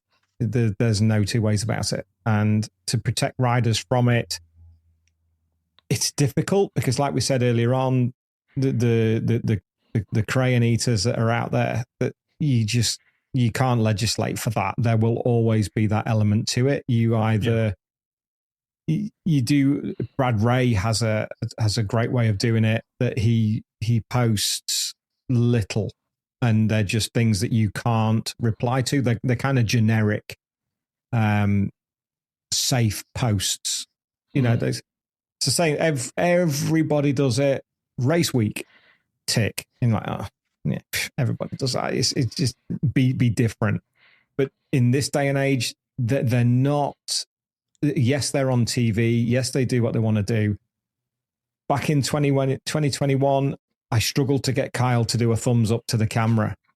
You know, I'm not a performing monkey. And it's like, I appreciate that, but this is content. This is what we need to do. And they've all got better at it over the years because they understand that that's the engagement. That's what's needed. But in terms of how riders protect themselves, it's difficult because they can't not be on social media. And social media comes with a positive and a negative. But as long as they can be themselves, and if they decide that they want to defend themselves, Glenn Irwin is brilliant at it. If he feels he needs to defend himself from what people have said, he will bite back. And Hickey does the same, but some riders choose not to. You know, it's words on a page. It's today's news, tomorrow's chip wrappings. So you have to have that mindset to it, or you can fight fire with fire, as Glenn does so well. So yeah, it is a difficult situation for riders, and to protect them is to not have them on social media. But then the sponsors don't get the coverage, and the team doesn't get the coverage, and so on, and the championship, so on and so forth. So yeah, I think if that answers Rebecca's question, it is incredibly difficult, but they just have to be the best version of themselves and not rise to some of the inevitable tripe that may or may not come their way. Yeah, I know Joe Rogan, he just says he just posts and ghosts. So he doesn't read comments and he doesn't engage. But I mean, he can do that because he's built his brand and his podcast up to the level that it's at over many years before all this. I mean, there was still forums and all that bollocks, but before social media was the way it is now, you need to engage these days, don't you? I think if you want to grow to that extent, you have to engage, which means, sadly, reading and opening yourself up to some of the utter tripe that's out there. It's difficult. It is really difficult. You know? It is. We're grown men, but you read some of this stuff and it's almost like playground bullying sometimes, isn't it? Except you can't punch him in the face. Everybody has a plan until they're punched in the face. Absolutely. Right, last one from your Facebook. Mike Day, what's Dave's prediction for Toprak's first season in MotoGP? It's going to be difficult. No question of that. It's going to be difficult. The Michelin tires, the bike itself, there is so much to learn on a MotoGP bike. It is completely different. Yes, it's still a motorcycle, but it rides very, very different to a production bike. It's so much stiffer, so with the electronic aids, as we said, the rider height, the launch control, everything is different. He is an unnatural talent and an unbelievably good human being, which there is no ego about Toprak at all. He is aware of the challenge that's ahead of him. If he can have 2 years at it, that's fine. The biggest issue with MotoGP and rookies is not giving them the time to develop. You know, you can't all be Fermin Aldeguer that's going to win a race in his maiden season.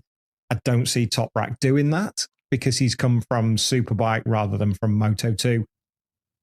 He's no less a talent than Fermin. Fermin is an amazing talent. He had a different road to Grand Prix than most because he came straight in at Moto2 from the Spanish Championship rather than through MotoGP. Super, super talent and definitely one to watch for the next few years. For Toprak, he will improve all year, but then when you go into 2027, not only do we lose ride height, some of the aero, we also switch to Pirelli tires, which he's had masses of experience on. So I think that will help for year 2.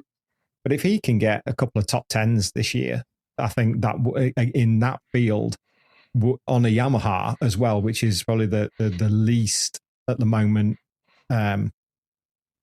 choice bike. If you had a lineup of MotoGP bike, you would be like, you're not that one. and a satellite version at that. He has things against him, so it's just a learning year. So he can keep himself to himself, learn as much as he can. He's an amazing talent, and he will come good. I have no doubt. But if he can get a couple of top tens, then by mid-season or towards the end of the season, I would say that's a success. Yeah, it's going to be interesting, isn't it? Watching that switch across to MotoGP, because as you said, I mean, he's just a freak of a talent, just unbelievable. Well, look what he did at Cadwell Park in 2022. 4 laps, and he was half a second off what the front boys were doing. Nuts, incredible, nuts. And a thoroughly decent human being. Right, cross on to TeapotOne Facebook. Steve Thomas. Oh, is that Barney? My mate, Steve Thomas. Is that Barney? Barney, the photographer. How you doing, bud? You know Steve as well. He's a top lad. Only too well. Great guy. Much respect for Barney. Barney, I had a mate who started racing in the No Limits Cup way back in 2000 when did they start that? 2014, I think. Jimbo started racing in that. So I would just turn up. I would do their like social media. It was just amateur stuff, and I had Facebook, so it was like you can do. So we turned up, and Barney was there. He was mates with everyone, the little group that was there, and he was like their official photographer. The pictures Barney was taking, we were like, fucking hell, Barney, they're better than like the ones we see on MotoGP. So we were saying to him, you need to do this for a living, mate, because he was just turning up with his cameras and taking pictures, and it was awesome to see him.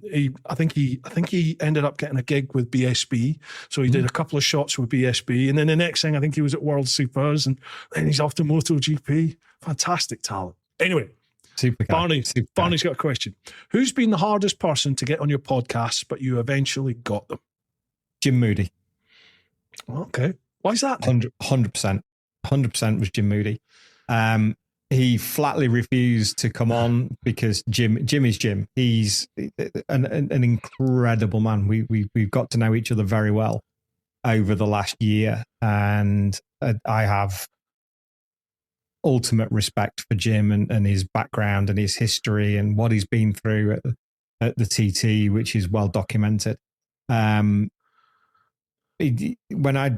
we did the show with Simo 2 years ago, it's like you've got Simo, the next one is Jim, because they're synonymous with each other, they're best mates, and so we put the feelers out, and Jim and I follow each other on Strava, and I got this message saying, Dave, I will never do a podcast. I'm like, Jim, I fully respect that, no problem at all, and thanks for dropping us a message. And then through Jez Murray and the Molesdale Foundation and one of their open days, which I'm fortunate enough to host, we had an open day with Jim and Simo at the end of August last year. And he sat down and did a podcast with us for an hour with Simo. It was great. So we finally got him on a podcast. So that was the pinnacle for me, because he said he would never do it, and then he did. So brilliant. I'm very grateful to Jim for that, and he's an amazing guy. Nice one. Next one, Jason Perry. Good evening to you both. I've listened to every single episode of Off Track and Bru Time, and I love what you guys do. So thank you. Cheers, Jason. Thank you very much. Thank you, Jason.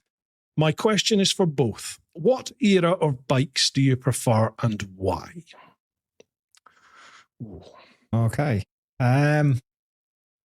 For me, I still, because I'm a bluff old traditionalist and a rosy tinted glassed romantic, I still love the 80s. I still love the 80s music. Thankfully, I've got away from the 80s fashion and the 80s haircut, but it was a very important part of my teenage years with the late 80s. So the NSRs, the TZs, the RGVs, the back end of the RD350s, proper bikes, proper achievable bikes where you just did your star rider riding around the block, and the instructor would step out in front of you. That was it. Yeah, that was it. You'd pass your. I didn't pass my test until I was 30. My best mates all rode bikes. I was more of a fan of racing. so you go back to that era of Rob Mack and Neal Mackenzie and the GP riders at the time, Rainey, Schwantz, Doohan, Lawson, Spencer. That's my favourite era of racing, the two strokes, without a doubt. Gotcha. What about bikes themselves? What about bikes in general? Bikes themselves. I have limited experience of road bikes. As I said, I didn't pass my test till I was 30. I had a ZX6R. I had a bit of a break. Then I had a GSXR 600, which I wrote off. And then was 18 years before we picked up a bike from Triumph a couple of years ago that they lent us the Rally Pro. Mm-hmm. 900 Rally Pro. Yeah, 1200 Rally Pro was the first bike I rode after an 18-year break in the rain. That was an experience. Then the 900 GT Pro, then the Rocket 3. Jeez, yeah. So they were the three bikes that we had that we did a couple of little videos on YouTube with. And then from Ducati Preston with Russ and the boys at Ducati Preston, we had a couple of multi-stradas that we've taken out and the rally, but generally speaking, I've not had enough experience on the road to have that opinion on the road bikes. They're all got you. They're all great. The motorbikes are motorbikes to me, whether it's from the 80s, whether it's a GPZ 900 or anything up to what we have now with ZX10s and R1s and all that kind of thing. They're just road bikes, and I love watching them. I can, as far as racing, it would have to be. I didn't really follow the racing till I passed my test in 2008. So that was like, for me, racing. You turned on the TV, MotoGP. It was all Valentino Rossi. It was just Rossi. So that sort of era with Rossi, and then when Jorge Lorenzo came on, and then Casey Stoner. That's the sort of racing period I kind of really remember. As far as road bikes, I don't think there's a better time than now as for a road bike. I really don't.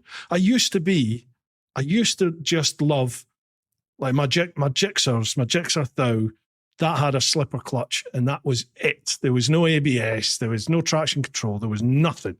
And I've still got that bike in my garage.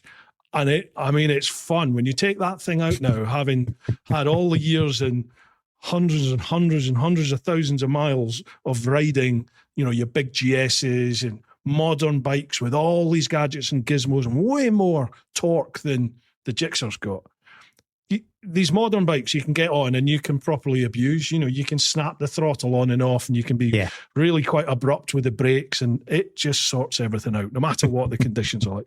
You do that on a Gixxer and you know about it. So I'm kind of in two camps, really. I like that, just an engine and the wheels and off you go. But I also like all these gadgets because you can have 180, 190, some of them are even 210, 220 horsepower and 170 or 180 Newton meters of torque on a road bike and go out and ride it in the rain, and it's not going to buck you off. So I don't think there's a better time than now, really. No, I would love to have more time on the road. I would love to ride on the road more. It's always been it's always been a small ache that I've never had, that we've just not been in that position. It's as simple as that. Where we live now, we're in a little semi-detached stone cottage that we adore, and it's got a 12 foot by 12 foot yard at the back. Yeah, that's as good as we get, and we will never move from here. But it's always been a want that's always been there, and I've kind of scratched the itch, and I've written a bike off, but there is no substitute for it. And I'm grateful to Triumph for what they did, and to Ducati Preston, to Ash and to Russ for helping us out last year. But there comes a point where you go, I can't sustain it. I can't do it. It's too much of a clat to have to travel 45 minutes down to Preston to take a bike out for a couple of hours, to go back to Preston to drive home. Mm-hmm. And there's no simplicity to it. So we haven't done it for ages. And with the change of the change of intention from Triumph, from being super helpful to be like, well, actually, who are you? And I get it. You know, we're not Michael Neves, we're not yourself. You know, so taking That's out a bike changed, isn't it? for a month, yeah, that's changed as well. And you know, we kind of missed the boat a little bit on that, but it's the age old thing. We'll throw in another cliche. It's better to have loved and lost than to never have loved at all. So, you know, I've been there, I've done it. If the opportunity comes back, then great. If it doesn't, then I know what it feels like. And as I can make this, I can make this statement now. Of all the Ron Haslam track days I've done, of the race schools that I did, of the road riding I've done, never once have I had my knee down. Really? Yes. Never once. That is my biggest. I dream of it. I dream of grinding a hole through a knee slider. Body position, head position. Body position. I shit myself around Goddard's the first time we did the Ron Haslam race school because my toe slider caught the tarmac because I was riding duck footed. So that goes back to my lack of experience, and in my mind's eye, I can be up there with the best of them. In the realistic eye, I look a twonk, so I'm not going to bother. Knee down's bugger all at our level. Knee down's bugger all to do with speed. Because I remember doing 100% is body position. Yeah, I remember doing like track days and California Superbike schools and all that, and even Ron Haslam, all that sort of stuff. I'd be all like on my GS, putting my knee down every blooming opportunity I could get, and the instructor would just be like, "You like showboating, don't you?" She's like, "If you try and focus less on." Like more on the apex and less on putting your knee down. He said, you'll find you'll be a lot quicker. And yeah, but how much fun am I having? Exactly. It's just awesome to put your knee down. It's mint. It was my mate Jimbo, the guy that was doing the No Limits with Barney. Okay. It was him that taught me to do it. And he literally just took me to a roundabout, put me on the roundabout, and we were there for hours. And he was just like, death or glory, Brucey, death or glory. I'll never forget the first time your knee goes down. First thing you do is pull it up again. But it's what a feeling. Like I did with my toe. Yeah, on the awesome. toe sliders. Right, only a couple more, mate, and then you're free. Maggie Day. Dave, will you be hiring someone to corral the riders this year? What's the story there? Maggie is wonderful. One of our great patrons. I don't know what the plan is at BSB this year for a paddock show. I've heard nothing at all from Stuart. He's far too busy keeping the championship afloat and doing everything he can to get a full grid for 2026. Last year we did the Ixon fan stage, as we said earlier on, and it was up to me to organise the timings for which riders were coming up when and from which class. And it took some doing through the week, but we didn't have many empty slots. And this year, because that was Ixon have decided they're not going to do that for 2026. I don't know what the plans are, but I think with our commitment to the Molesdale Foundation and their open days, there are a few rounds that overlap. So at this point in time, I'm not sure that I'm available if they did do it. So it's been one of those experiences that was absolutely fantastic. I've not heard anything from BSB, so I'm not in the position that we can just kind of wait and see, because we're in a position where we have to commit to other things now. So no, sadly, Maggie, there isn't anybody to corral the riders. It will be 2 Doningtons, 2 Alton Parks, and Knock Hill. And doing the VIP chats in FS3, because that's where we hang out over a weekend. So we earn our keep by interviewing the riders for the VIP guests. There you go then. Right, Maggie, that's your answer. Thanks, last Maggie. one. Jack Russell, question. Alligators or crocodiles? What's this all about?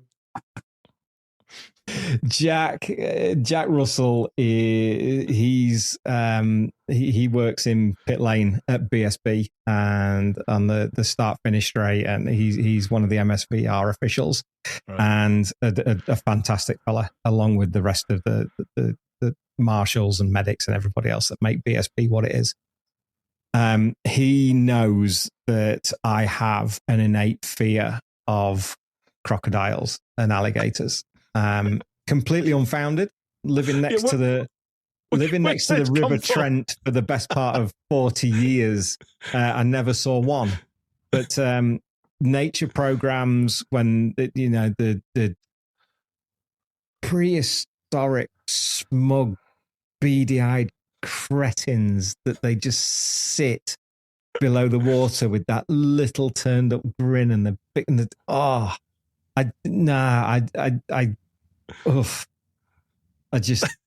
You can pretty much see your skin crawling. Honestly, yeah, I can feel it. Wow. Many years ago, I think we went to, I think it was London Zoo, and there was the bridge over the little alligator thing, and they're only maybe about yay big, something like that.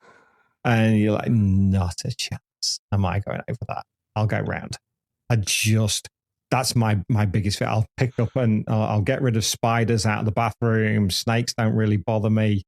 But when you start seeing these 15, 16-foot African crocodiles and some of these things that Robert Irwin fannies about with at Zoo, I even know how to run away from one. Zigzag. Exactly. Small Why legs. Why do I know that? Except there you go. Small legs, long body, zigzag away from them. And they're just, nah. Thanks, Jack. Dave, you're a lovely fella, but that's a really irrational fear that you. Oh, I know. For a guy in your position, mate, I'm well aware of that. You know what's going to happen? Jack's going to just like I don't know, Punch and Judy, get that crocodile puppet. That's going to appear everywhere on your desk, everywhere. He's going to go down the Jimmy Neal route, the old crocodile shoes. That's it. Dude, there's still. There's I think 3 or 4 over on Instagram, but I've kept you for over 3 hours here. So if you're at a loose end at any point, feel free to go to Instagram and answer the couple of questions that are over there. Our great friend Craig Lowe. I've seen them already. Yeah, Craig's a very, very good friend and a massive supporter of what we do with the podcast and just life in general. He's one of life's good guys. So I'll go and I'll answer those on Instagram, but at least we've given him a name check and where he fits into the grand scheme of things. Awesome. Cheers, Craig, for that, mate. He's been a big supporter to me as well. So top man. Dave's been an absolute pleasure to chat with you for over 3 hours.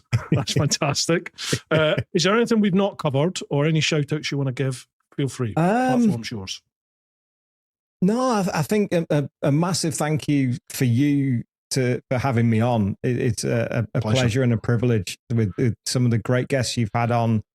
To be in there with them, mate, is quite humbling. So thank you. Thank you to everybody who sent in the questions, to our patrons, to all the viewers of the show, whether subscribers, whether you watch for free, whether you just enjoy what we do. A massive thank you, because without you, we wouldn't be sat here having this conversation with the position that I'm in.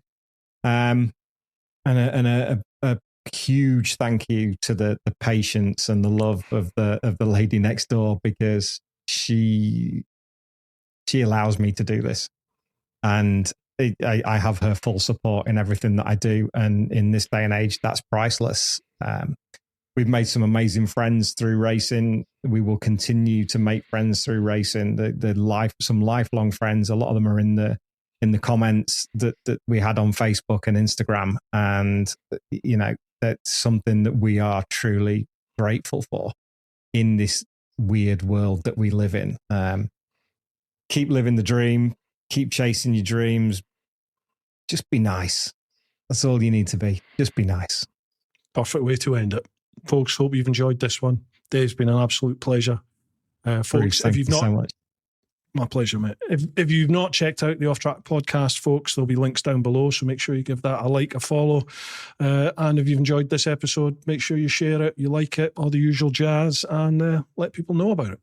All right, keep doing your thing, folks. Get on out there whenever you can. Look after those that you love, but most importantly, live your life. Woo-ha!